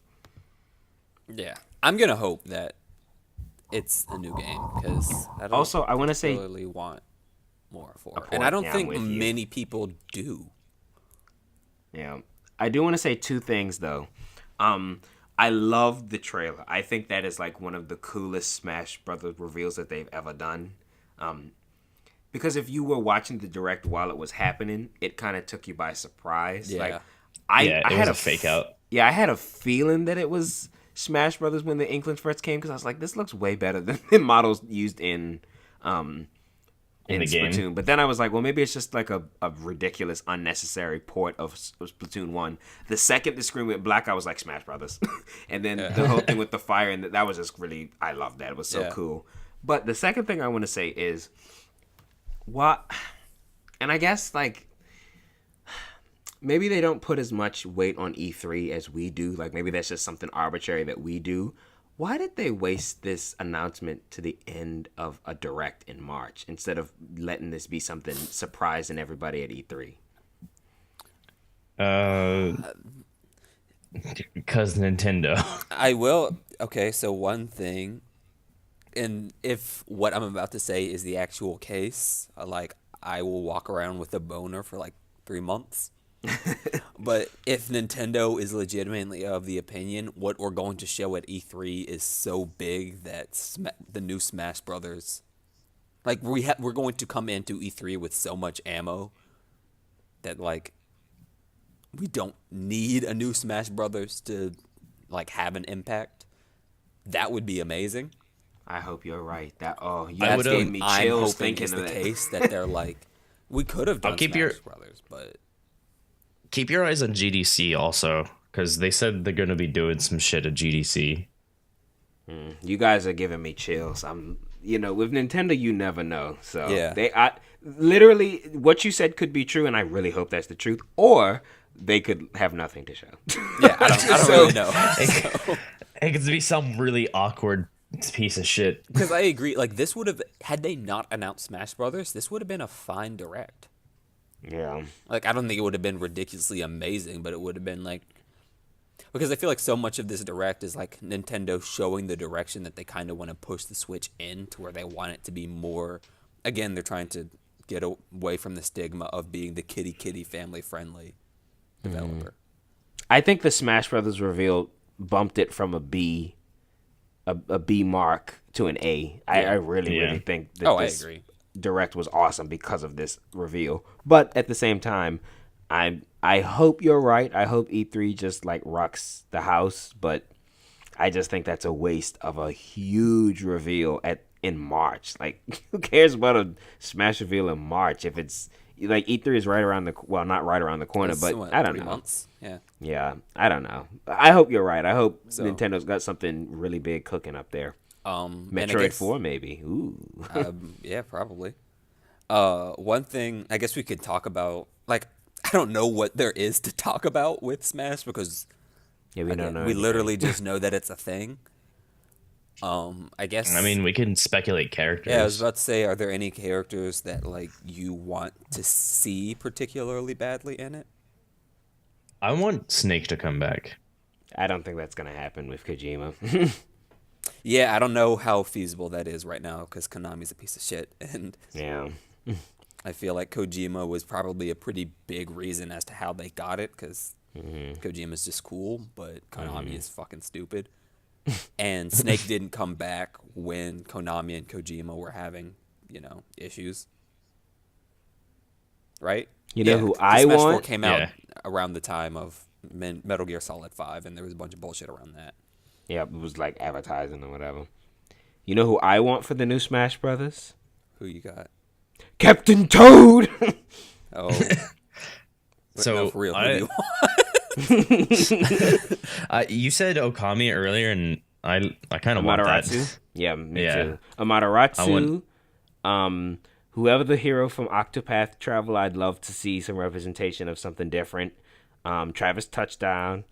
I honestly, I would Crash. like Frisk from Undertale. To be honest with you, I think that would be cool. I think Sans would be more likely. Either one, some representation from Undertale, I think would be cool. And Yeah. I want Crash. I think that'd be awesome. I think too. Crash is very feasible. Someone who I want would be Simon Belmont from Oh Castlevania. yes, I'm upset he wasn't in 4. I think that would actually be, yeah, just like kind of like how Yeah, I guess I want to compare it to Cloud because Cloud's a bigger deal than Simon Belmont. But how Bayonetta was for Smash 4, where you're like, what the fuck is this? Wow, that's cool. I think that Simon Belmont would be in a similar vein where it's like, oh, yeah. Oh, Do you think we're gonna have Dark Souls characters? I'd love it. No. I'd be so here for that. But I don't think it would happen. Just but because would I love don't know what it would be. It'd be nonsense. It would just be another sword character. Yeah. It'd be Ig'rance. It would be like Robin, because that's kind of again, Dark Souls, you can play it so many different ways. Yeah. Your character can be whatever the fuck you want them to be. I don't know how that would work, but a realistic candidate that I don't really hear a lot of people say is somebody from ARMS. Yeah, Yeah. I was just about to say that. Especially with the way that they're pushing arms right now. Yeah, I think that I'm surprised that wasn't in the trailer. To be honest with you, the Detective Pikachu. He should be his own character. God, please no. no. I would rather Phoenix Wright over Detective Pikachu. Speaking of Phoenix Phoenix Wright Wright, would be can we get sick. another Ace Attorney game, please? We should. People really No. like Ace Attorney. On the Switch, no doubt. Please, Yeah, thanks. it's like Ace Attorney fans are like serious. They like their games, I love Ace Attorney. I think the story is amazing. So and it's fun. If you want to talk about the game, a game that's the same every time you play it, Ace Attorney. oh my god. All right, everybody. I'm gonna go kill Josh. We're gonna go on a break and I'm gonna go kill him. So Yeah. No, Ace, but that's kind of the point. You play Ace Attorney because the story and the characters are fun. Yeah. I mean, I like Ace Attorney. I've played the first 3. I haven't played after that. But it's a fun game. But I'm trying to think of any like other characters who I think would be really cool. Waluigi. Or more outlandish characters. Like we Yeah. already have a actual fighting game character. Like I hope Ryu comes back. Yeah, for real. Ryu was just kind of out of nowhere. I'd love Ryu, and I'd love this would never happen. I'd love Mortal Kombat representation. That's what never I gonna was happen. thinking. I was like, if Scorpion was in Smash Scorpion! Brothers, That would be Smash Brothers would be over. That would be so ridiculous because Mortal Kombat's so over the top. But part of me, like, I want it to. I don't think it will. I don't think it will happen. But I'm like, it would be silly if it did. Ed Boon, do you like Nintendo? If you like, well, you were on Nintendo for the first 3 games and the 4th one. And I think Deception was on the GameCube and the Armageddon was on the Wii. So if Nintendo didn't burn you with those ones, make it happen. I know you love making stuff like that happen, so make it happen. Fuck it. Ed Boon, by the way, is somebody I'd like to have a conversation with, but I guess I'm just putting that out for the universe to hear. We can see if we can get him on the show. Oh, please. You never know. Yep. But, I mean, yeah. I kind of don't have too much to say about it, again, because all that we know is that it's a thing. Mm-hmm. And that Inklings are going to be part of it. Yeah. I hope the roster's big again. And I hope that characters... It's like Smash 4 where most characters are, at the very least, playable. Yep. I do have a question for you guys, though. If it is a Smash 5, if you could change anything about the gameplay itself, is there anything that you would take out, anything that you'd add, anything that you think needs to be tweaked or improved? Take out the board game thing that they had. I agree. Yeah. Oh, but that's universal. No one likes... What's it called? Who cares? Exactly. No one Let's likes make a story mode. Like, do what you did in Melee and expand that. Because Brawl, I think, kind of lost itself, honestly. Yeah. I like the ambition of the story mode in Brawl, but I think story mode, definitely. Sorry, Josh, to cut you off. No, you're good. I want to take out 8-player mode. 8-player mode was unnecessary and confusing as fuck. Unpopular opinion, everyone. Welcome to Ig'rance. Gameplay wise, what do I want to see gone? Or re-added.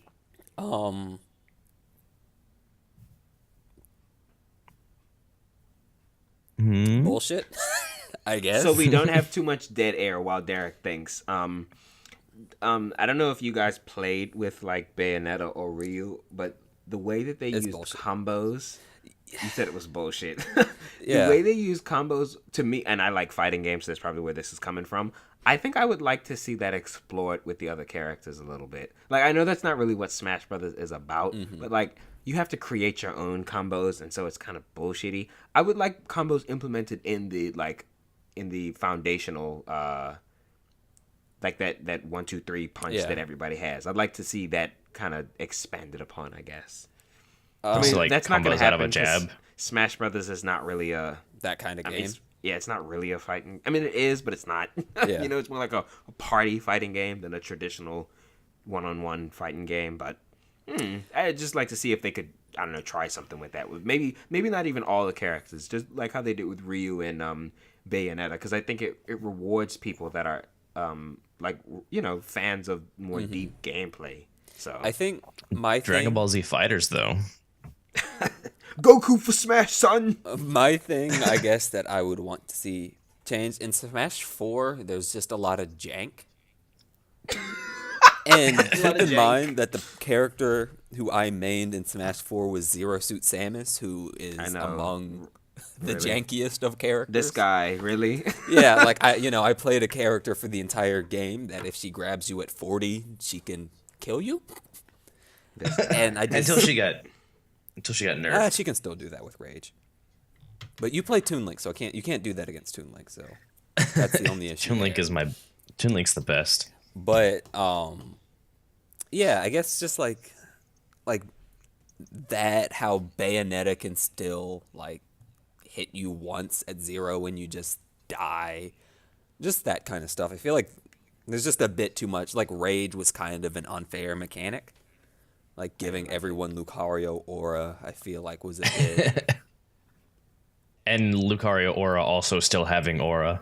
I mean, I don't mind that too much because it's like it being Lucario's gimmick I can deal with, but everyone having that's just kind of because you like building Lucario as a character around that, making it so he can't do ridiculous stuff is a lot more feasible. But having to do that with every single character, I understand being a pain in the ass. That's how you get stuff Yeah. like, Zero Suit killing you at 30%, Bayonetta killing you at 0, stuff like that.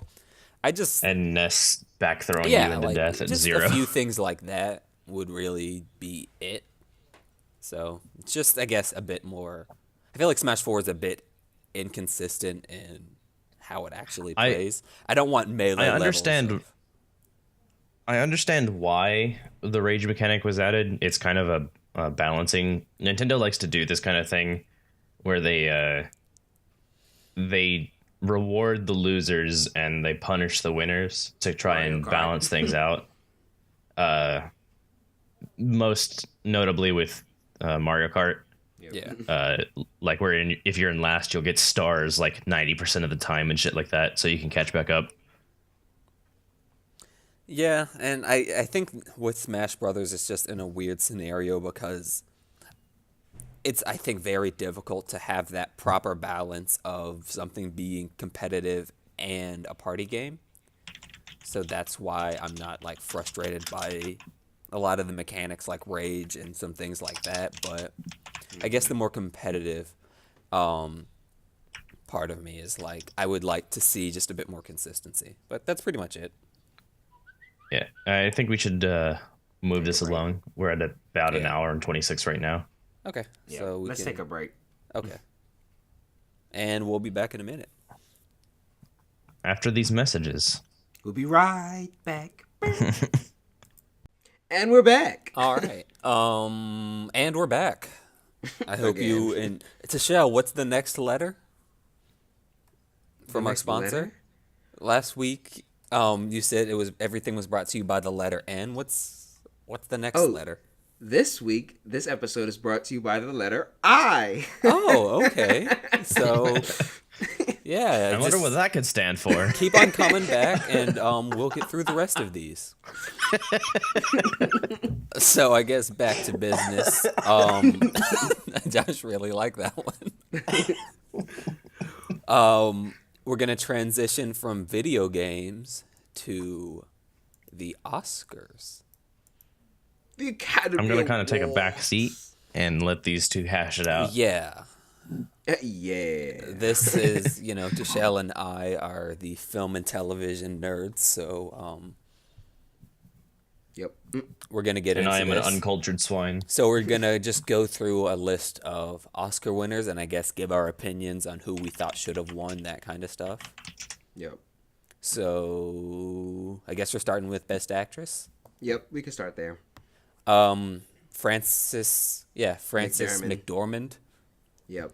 Frances McDormand also decided to wear her lawn as a dress that day. Her speech, I don't really want to get too political, but her speech was just very preachy. So Yeah, I understood what she was going for with it, but a bit of me was like, this is okay. Also, I think just her personality itself, she's a bit off. much. Yeah. So, I'm gonna be honest with everybody. Of all of the Best Picture nominees, the only movie that I have not seen is Three Billboards Outside of Ebbing, Missouri, and based off of what I know of the movie, and my very close cousin D'Amico has seen it, and he told me that he doesn't think I'd like it. I don't think I'm gonna watch it, unfortunately. yeah, So conversely, the only one of the Best Picture nominees that I have seen is Call Me By Your Name. yeah, and we'll talk about Call Me By Your Name when we get to Call Me By Your Name. Yeah. But, I mean, her winning, my guess is that, like, I haven't seen Shape of Water, but I would imagine that the mute lady in that, because she played a mute person, like, depending, I don't know, I'd imagine that helped. I mean, all of these, like, Three Billboards, Lady Bird, and Shape of Water for Best Actress probably are the three to me that stand out the most. No, I Tanya. Okay. For me, at least, if it wasn't Three Billboards, I think Margot Robbie had the best chance of winning that one. Like, and this is one thing I will say about I Tanya. Maybe I'm kind of jumping the gun because maybe we'll give our thoughts of the best pictures when we get there. But I think I love the acting in I Tanya, and I think it's like a well-made movie. I don't know. I just wasn't blown away by it. I think I was like left kind of cold with the movie. Yeah, it didn't click in all the ways that, like, it almost does, but it's yeah. Yeah. So. But Yeah, I mean, and acting wise, Francis. that's not my thing. Tashel's more into the directorial stuff, so he's a lot more conscious of actors. But Yeah. We can move on to the actor. Gary Oldman won for Darkest Hour. Oh, I should also say every single person that won an acting award was predictable as all hell. There were some surprises of the night. That was not one. Those were not any of them. I knew exactly who was going to win in every category. But Gary Oldman, I mean, duh. Yeah. If you saw the movie, I mean, come on, man. The freaking fat suit he had on, of course he was going to win that. Yeah, and like forgot that it was Gary. I forgot that was Gary Oldman. Yeah. And then remembering that that's fucking Commissioner Gordon, I was like, oh, fucking shit. This is, yeah. He's very good. But very that's earned, that. I should say. He deserved that. The list we're looking at, we're gonna skip director. We're gonna talk about that later because that's very important.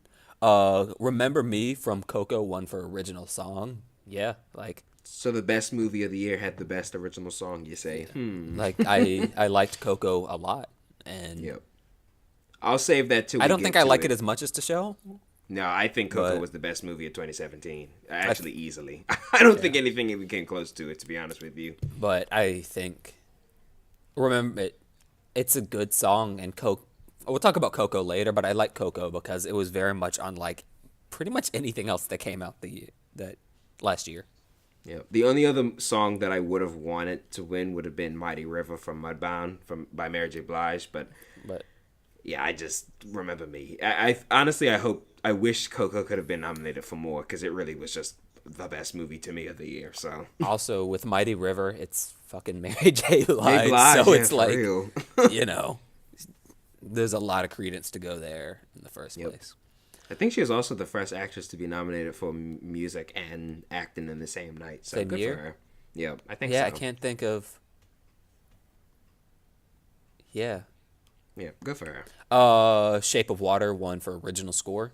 I mean, yeah, like, meh. Yeah. Moving on. I don't have too much to say with that. They're all good soundtracks. Yeah, cinematography. I mean, fucking Blade. It's a Blade Runner movie. Like, so honestly, I think they gave it to Roger Deakins not for this movie. Yeah, I think they gave it to Roger Deakins because he's Roger Deakins, and goddamn it, we need to give this man some award finally.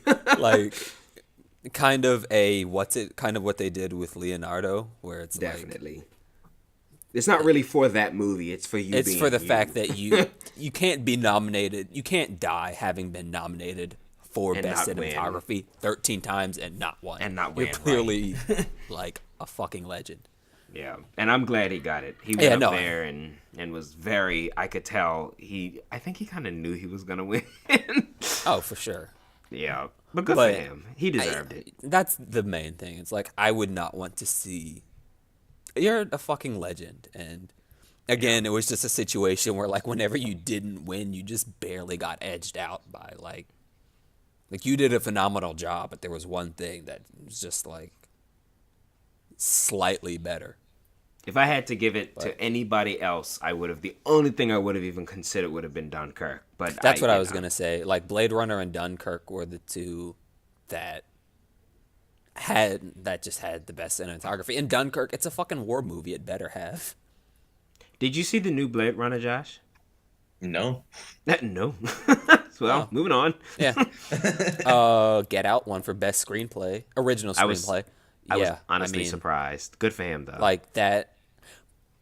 That's what I thought would have won. I thought it was going to be Lady Bird or Shape of Water, just because. But I'm happy Jordan Peele won. I actually think he had the best screenplay. I was about to say, I think Get Out had the best original screenplay, and part of the reason I thought Get Out would win is because I didn't think it would win for anything else. Yeah, so they felt like they needed to give it something. Yeah, I didn't think it was going to win Best Picture. Definitely. I really, like, a lot of me did think that Shape of Water was going to do it because it's Del Toro, and I feel like Hollywood really likes Del Toro. And I also didn't think that they were going to give a black movie Best Picture 2 years in a row after Moonlight got it last year. So definitely not. That's that. But I mean, that's not to say that it didn't deserve to win Best Original Screenplay because it just was Yeah, the best like I said, original I do think screenplay. it was the Like, best screenplay. So it winning that, yeah. Adapted screenplay. I guess now we can talk about Call Me by Your Name. I guess we Oh, could just not. I mean, it won. Call Me by Your Name won adapted screenplay. I don't like Call Me by Your Name. Molly's No. game, Molly's game. Yeah. This is I think that's an unpopular opinion, not liking Call Me by Your Name. Is it? Well, Well, I love Moonlight. I think Moonlight is one of the best movies of this decade. So if you're gonna come at me with some homophobic nonsense, that ain't it. Definitely not. yeah, and like with like another like writing friend I have agreed with me with Call Me by Your Name where so I'm gonna say this and I will say that my views are my own. They don't necessarily represent anyone else, so keep that in mind. I think Derek's that views do not represent the whole of Ig'rance podcast. yeah, I think that a lot of the reason why Call Me by Your Name got the press that it did is because it was a gay movie. I actually agree with you. So I will agree with that. Yeah. And- So yeah, Derek. Yeah, like I don't because I just legitimately do not think that like it's a good movie, but I don't think that it's like an oh my god, this movie is like I don't think it's a great movie. Like it's fine, but I don't know. I have issues with it. I don't think that the romance between the two boys works. I feel like the young kid loves the older guy, but the older guy is just kind of like and whatever. He's just fucking. And whether or not and that may be the point, but I feel like if that's the point, it wasn't really stressed enough. I'll say this: I yeah. hear a lot of people say that that movie was this year's Moonlight, and to that I say you wish. Moonlight is a way better movie than Call Me by Your Name. And Call Me by Your Name didn't influence my opinions about anything. Like when it was over, I was like, a spoiler alert, by the way. But when it was over, I was like, oh, I guess gay people get their hearts broken too. I already knew that. Like, Again, Moonlight happened, so yeah, it's like I mean, I assume guess- I didn't think that love between like heterosexual love and gay love were two different kinds. I was just like, yeah, I guess 30-year-old men can have sex with 17-year-old men. I mean, I did talk to I do have a bi friend who was explaining that to me, and one thing he did say that made a lot of sense was especially like in the 80s and 90s and 70s. Those years were all over the place. The order I put them in, but it was a very popular thing in the gay community to have someone who was like if you were like experimenting with your sexuality. Relationships with someone who was older who had already been through that phase were very common, and it was helpful in a lot of situations for gay people to kind of figure out well, that makes sense. what exactly was going on. So from that instance, I get it. Again, none of my issue with Call Me by Your Name is the fact that it's gay. I just don't think it's that good of a movie. Again, I'll just say this: Moonlight is one of my favorite all-time movies. So Yeah, like miss me with the homophobic thing. Trust me.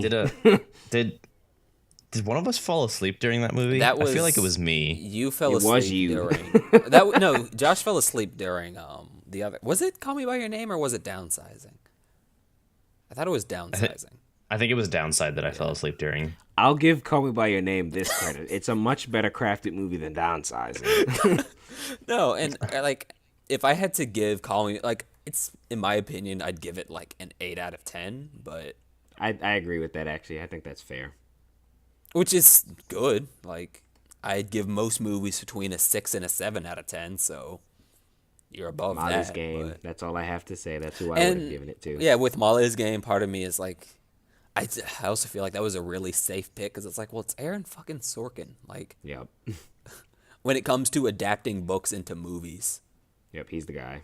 there's not a writer out there better than him. Molly's Game. So that would have Hey, been moving that. on. Yeah. Yep. Live action short film Silent Child 1. I really like the Silent Child. Yep. I was So- voting for Watu Wote or my nephew Emmett, but a Silent Child was probably my number 3. So any one of those 3 for personal reasons, I want it to win, and I'm glad it was Silent Child, again, for personal reasons. Yeah. So, we like Silent Child. If you haven't seen, I mean, I'd recommend all of. I haven't seen Yeah. DeKalb Elementary. I did look at my nephew Emmett and Watuwate, but DeKalb moving on. Elementary and 11 o'clock. Yeah. Documentary short subject. I don't have shit to say about this. Me either. We can move on. All right. Film editing, Dunkirk. Yeah. Cool. Deserved. Yeah. Viz effects, Blade Runner. I mean, Deserved. yeah, Blade Runner, Star Wars, and Planet of the Apes were the one. But Planet of the Apes won 1 year for Viz effects, so or a Planet of the Apes movie has won before, so good for them. Was Doctor Strange not in here for visual effects? That was the year. That was before. last year. Yeah, that was last Oh, year. okay. I see. Animated feature Coco. You mean the Coco Award went to Coco? I mean, because I'm looking at the rest of these and I'm like, Ferdinand and Boss Baby. Boss Get Baby. that? Like, The Breadwinner is a good movie, though. okay. But this was the Coco. This was the Yeah. Coco Award for Coco. Oops. By sorry Coco about for that. Coco. Yeah. Animated short. Kobe Bryant has an Oscar. Also, it's a little funny. Again, I really don't want to make this political, but it's a little funny that this Hollywood, they love with the whole Me Too thing and all that. And you get somebody who is accused of domestic violence Yeah. and all that kind of stuff. He's on stage accepting an award. Anyway. Yeah. So that's that. On a lighter note, I think the fact that Kobe Bryant has an Oscar is kind of fucking hilarious. But Well, to be fair, I do think the award really is more for Glenn Keane than Kobe yeah, Bryant. no, I completely agree. Kobe Bryant probably just gave a decent amount of money to this, and that's why he has the directing credit. But Yeah. because I don't think this movie would have worked without Glenn Keane. I think Yeah. It's his movie. yeah. Supporting actress. That Called it. yeah, the mom. Yeah, which yeah, nothing.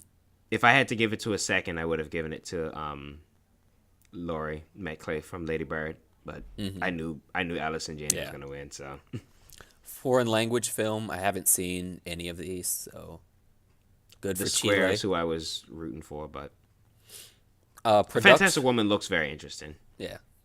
Production design. Duh. Yeah. Duh.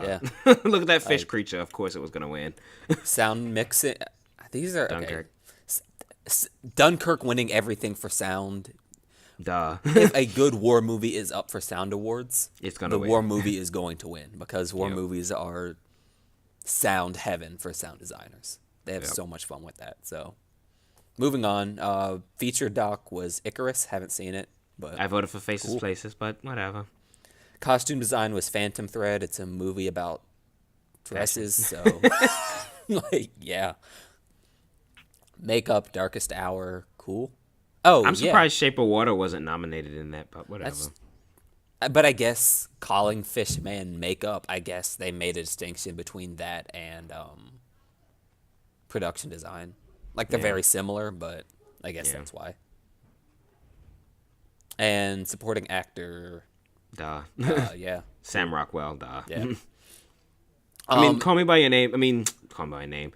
Three Billboards had 2 nominations in that category. Like, Yeah. it was gonna be one of the 2, but I think everybody knew it was gonna be Sam Rockwell. So. Yeah. No shocks there. I guess we can get to Director. best director. Yeah. Was Del Toro. Yeah. Yep. Like And I said earlier. So I thought that this year was maybe gonna be a split. Like I thought it might have been Lady Bird director and then That's- Guillermo wins picture, or maybe the other way around. That's what I was thinking. I thought Gerwig had a very real chance. Part of the reason, like, there's this one girl in my, like, one of my classes who really likes Greta Gerwig, and she showed this, like, video about her, like, directing process. And I'm like, it is really cool. Like, she does seem to be very talented, and, like, it was about her directing Lady Bird, and I saw a lot of stuff that I didn't know about it, and I was like, this seems nice. Unpopular opinion, I don't really think I shouldn't say that. I'll leave that one alone. I'm gonna leave it alone. Well, that's that. But Yeah, Del because of Toro- my work, I don't think I should say what I want to say. I'll Yeah. just just move on. But Del Toro won. I mean, yeah, I kind of. Again, I think that Hollywood really wanted. I'll say I haven't seen Shape of Water, so that's that. I guess I can talk about my opinion about Del Toro now. Before, I haven't seen Shape of Water, but any Del Toro movie I had seen, I had never liked one, but he was a director who I was like, but I like him. Like I don't like anything made by him I've seen, but I like him as a person because I really respect and appreciate how he has these weird, outlandish ideas and styles, but he just does it. Like, he's not at all about sticking to the super safe formula of how to make a movie. He's like, no, this is my idea and I want to make it, so I'm just going to fucking make it. And he does it. Well, The Shape of Water is all of that weirdness condensed into like a more human story, ironically. Yeah. It's very E.T. in that sense. And we've had this conversation 100 times, but I think you'll like this movie. Yeah. I think this is probably the like most unique. I mean, I keep trying to think of something else that maybe beats it, but I think this is probably the most unique Best Picture winner I've ever seen at the Oscars. So, I mean, I'm trying to think like what, yeah, like this is very different. oh, I have seen Shape of Water, by the way. I did say earlier the only one I haven't seen is Three Billboards, but Shape of Water, when I first saw it, I'm gonna just be honest with you guys, I didn't think it was gonna be this huge event because it is so weird. But like, I know people love Guillermo del Toro, so when it did get this accolade and all this praise, I wasn't surprised. I just didn't think it was gonna happen for this one. So I'm happy for it, and I'm glad that it's not like the same bullshit that wins every year Best Picture at the Oscars. You know, I support Guillermo del Spoiler Toro. alert, Shape of Water did win Best Picture, by the way. Yeah, I mean, we might as well just get into that. Yeah. I love Guillermo del Toro.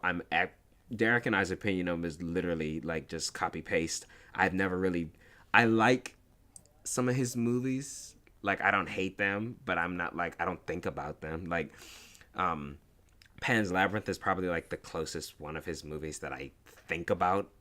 But even that one, I'm just like, it's just so freaking weird. Like, this is his weirdness channeled into something great, and I'm happy that he is finally being recognized, and I hope that this opens the door for more unique films to win the top award at the Academy Awards in the future. Yeah, like looking at the rest of these, Call Me by Your Name, we had it's a movie about like sexuality. Darkest Mountain. Darkest Hour. Darkest Hour. That was the Churchill Winston one. Churchill. Yep. Yeah, a fucking movie about an important, like Tashel said, off camera. It's another movie about an important white guy. Dunkirk, World War II. Get Out. Get Out was different. Yeah, Get Out and Shape of Water are the two most different Best Picture nominees this year. Lady Bird, A Woman Coming of Age, Phantom Thread, Artsy Fartsy, Post. I don't know about The Post. Is that another one of those? It's one of those, I can't believe Steven Spielberg, Meryl Streep, and Tom Hanks did a movie together, and it brought me to tears. Okay. And then Three Billboards was another kind of one of those artsy. It was a little different. Like in terms I of haven't what's seen it, so I going can't on, speak but on it. It definitely seems like it's weird, but it's not like Get Out just as a narrative. I feel like the fact that it works because it's kind a of horror movie. When has a horror movie been nominated for Best Picture since like The Exorcist? And it's all over the place, like in terms of what's actually going on. Like, again, the fact that a movie like that got made, to me, both that and Shape of Water, I think it's really cool just to see Hollywood being like, fuck it. We'll make a movie about a black guy dating a white girl and his family brainwashes people. We'll make a movie about a mute girl fucking a fish man. Like, these are such what the fucks, and I feel like if 10 years ago you told someone that a movie about a mute having sex with a mute in a relationship with a fish man would win Best Picture, they'd laugh at you. Yep. But anyway, Josh has barely said 2 words in this segment, so... Yeah. I guess one other thing, do we have anything we want to say about the ceremony itself? It was way, way, way too long. Oh hell yeah! Like If I didn't have to watch it for work, I wouldn't have. no, it lasted like an hour longer than it was supposed to. Like I think part of it was when they went to the theater next door. Oh my god, They that were was like, so "You unnecessary. guys-" And I was like, this is cool. The only thing that stood out to me was like they had a hot dog cannon that they were shooting hot dogs at people. I'm sorry, what? Yeah, and Gal Gadot was there, and I was like, I want to shoot Gal Gadot with my hot dog cannon, but that's And on that note, everyone, Okay then. but I mean that's pretty much it. And Gal Gadot wants to shoot you with a hot dog cannon if you're Palestinian. wow, Anyone get that? Nope. I don't think I want to. Well, we're doing it. We cut something out of Ig'rance, so we'll talk about this. Like you know how she's from Israel, Israel.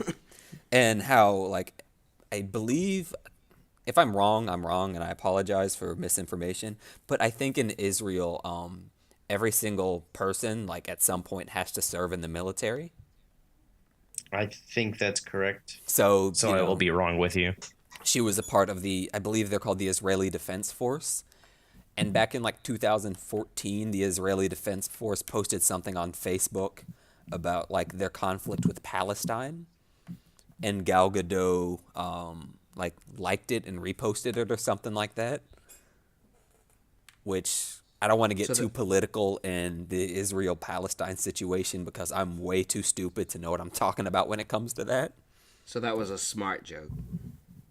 Yeah, so that's what I was getting at, that, Gal Gadot doesn't like people from Palestine, and I don't know if that's true, but I apologize on Derek's behalf for that one. yeah, it was wasn't great, but if anyone out there got that, then shout outs to you.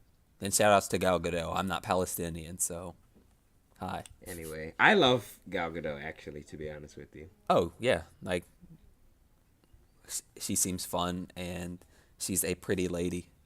I can't wait for her to get out of the DCEU so she Right? can actually go do some good movies. Oops.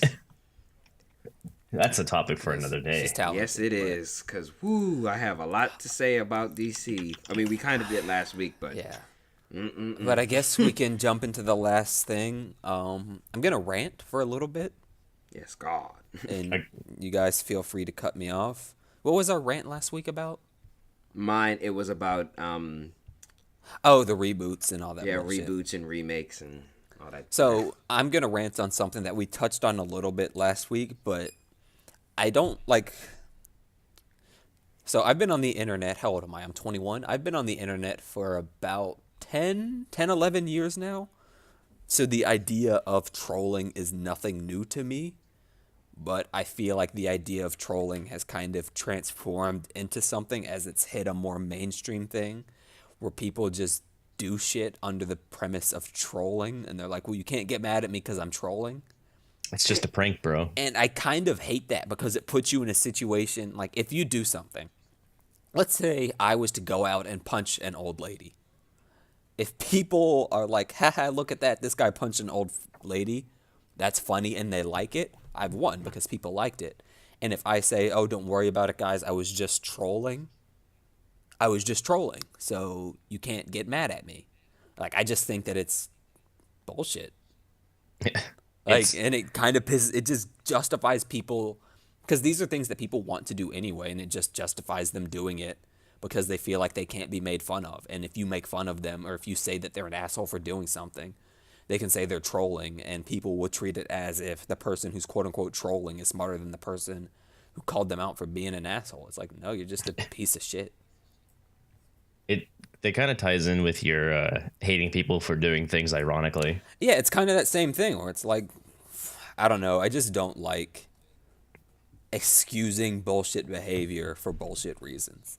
Like, if you want to be bullshit, then just be bullshit. If you want to punch an old lady, and I'm going to call you an asshole. Don't punch an old lady, by the way. Don't punch old people. Leave them alone. They've been through enough. But Not to say I love old people. Why do you keep talking about punching old ladies? I think Derek needs a little bit of help. like, I'm going to go, and I don't even know if this will hit our audience, but there's this Instagram quote-unquote comedian who goes by the name of Boonk. Who? And he just goes around stealing shit from people. Oh, he's just a thief. Like, there was this video, like one that comes to mind. He was buying a Rolex from a guy. Or no, he was selling a Rolex to a guy. So the guy gives him the money and he gives him the Rolex. And the dude, Boonk, is like, hold up, can I see the Rolex real quick? I just want to say goodbye to it. And the guy kind of hesitantly is like, okay, sure, I guess. So he just gives it back to him for what he thinks is going to be a second. He's looking at the Rolex, and he just dashes yelling "Boonk gang," whole lot of gang shit. And I'm like, and he's like, oh no, it's cool, guys, I'm just trolling. And I'm like, you just robbed someone. Asshole, yeah. Like, No, you go to jail. right? Like shit like that. And even on a smaller level, like, okay, here's something that I think's funny. Let's say that if I was to tweet Tom Cruise calling him a bitch-made piece of shit, right? Which I don't think Tom Cruise is a bitch-made piece of shit. Tom, I love you. Don't, Scientology, Thank you, Tom Cruise. eradicate me. Like, we're all right with you, Tom. But just a hypothetical. Let's say I was to do that. And, like, a lot of people will say that to, like, celebrities or something like that, assuming that they won't respond. And then when they get a response, they're like, oh, dude, I was just doing it to see if I could get a response. I was just trolling, LOL. It's like, no, fuck you. Like, you wanted to say something about someone, and then as soon as you got called out for it, you're afraid of their fans backlashing against you. So you try to backpedal. And I'm like, no, you're not pulling that bullshit on me. JK lol. So Just a prank. that's my thing. And it sucks because I used to like what trolling was. Like, can we go back to, like, Rick Rolls? Can we go back to harmless trolling? Where, like, yeah, you just, like, minorly inconvenience someone. You wouldn't actually... You don't steal things Like, from you them. wouldn't piss people off, and you wouldn't say actually fucked up shit to get a response. And then when you get called out for it, you're like, no, it's cool. I'm just trolling, lol. It's all right, guys.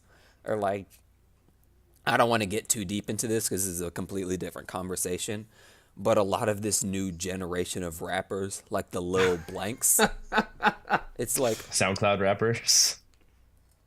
I don't like the term SoundCloud rappers because it gives the actual rappers on SoundCloud trying to, like, make a legitimate career out of their art a bad name. But, like, look at, like, Lil whatever. It's like I don't know. I guess I'll say a name. The dude Lil Pump, the Gucci gang guy. Yeah. Like, the Harvard thing. I'm like, that's not... It's like, oh, he's a troll. He says that he went to Harvard. It's not fucking funny. And I don't like it, especially with that situation, because it's like, this is someone who has, like, made millions of dollars off of, like, bad lifestyle decisions and being a drug addict and being an asshole to people. So can we edit the Trollololo song underneath this whole rant? No, it's too much work. I'm not doing that. But and then you have all these young impressionable people who are going to see someone have that success based off of it, and they're gonna try to do the same fucking thing, like trolling. Because people are impressionable, you see successful people doing something, you're like, oh, well, if I go out and I get neck tattoos and, I start popping a shit ton of Xans, I will also be rich and famous and successful. And if anyone ever says that I'm doing something I shouldn't be, I can just say I'm trolling and it's all okay. And that's not how life works. So... that's my rant. I didn't really get angry. There are other rants I have in mind that I will get angry about, but this is something that's serious and has actual consequences. I wanted to be like, hey guys, stop being stupid. Being assholes. Like, that's the main thing. Like, just don't be stupid. And it's Darwinism at its finest. trolling has transformed. Again, can we just go back to Rick Rolls? Like, I'm legitimately mean that. I enjoy Rick Rolls. Can I just say that Derek's rant beats the shit out of mine from last week? I don't think so. Yeah, that's personal opinion. Can we replace this entire video with a Rickroll? April 1st. I'll tell you guys what our April Fool's Day episode is gonna be. Just end the episode with a Rickroll. Let me stop before we get a copyright. I think Rick Astley is I don't think it's him that we have to worry about. yeah. It's YouTube in general. But It's the record company. I think that should pretty much cover everything. I mean, Damn, And that's a I- 2-hour video right there. And I promise next episode we will actually talk about something very ignorant. We have the idea in mind, so Yeah, it's still the second episode. Like, the fact that you've made it this far, like, we we thank appreciate you. it. But we're just assholes, once again. Yeah. So I think Also, if you're from the future and we're in like episode 300 and we have 17 million subscribers, why are you watching our first video? Right. First couple of videos. like don't do this. This Hopefully isn't we're much, much, much better then. right. Like we are floundering. Also, if we're exactly the same, unsubscribe to us. Right. Oh, yeah, please. and write us angry emails. I'll read that email. But yeah, I guess that should pretty much cover it for the episode. Again, link to the GoFundMe to have us shut the fuck up forever is Please do it. I mean, yeah. I would be so happy. Like don't like if we get $15 million, $5 million goes a long way for each of us. So If we get any kind of donations to that, I'm gonna lose my shit. so that's basically it. But yeah, we really appreciate you guys for showing up. Anyone have any particular shout outs they want to make? DuckTales. Woo! And there we go. DuckTales. And that's the end of the show. Thank you. Bye-bye. Bye. Bye-bye.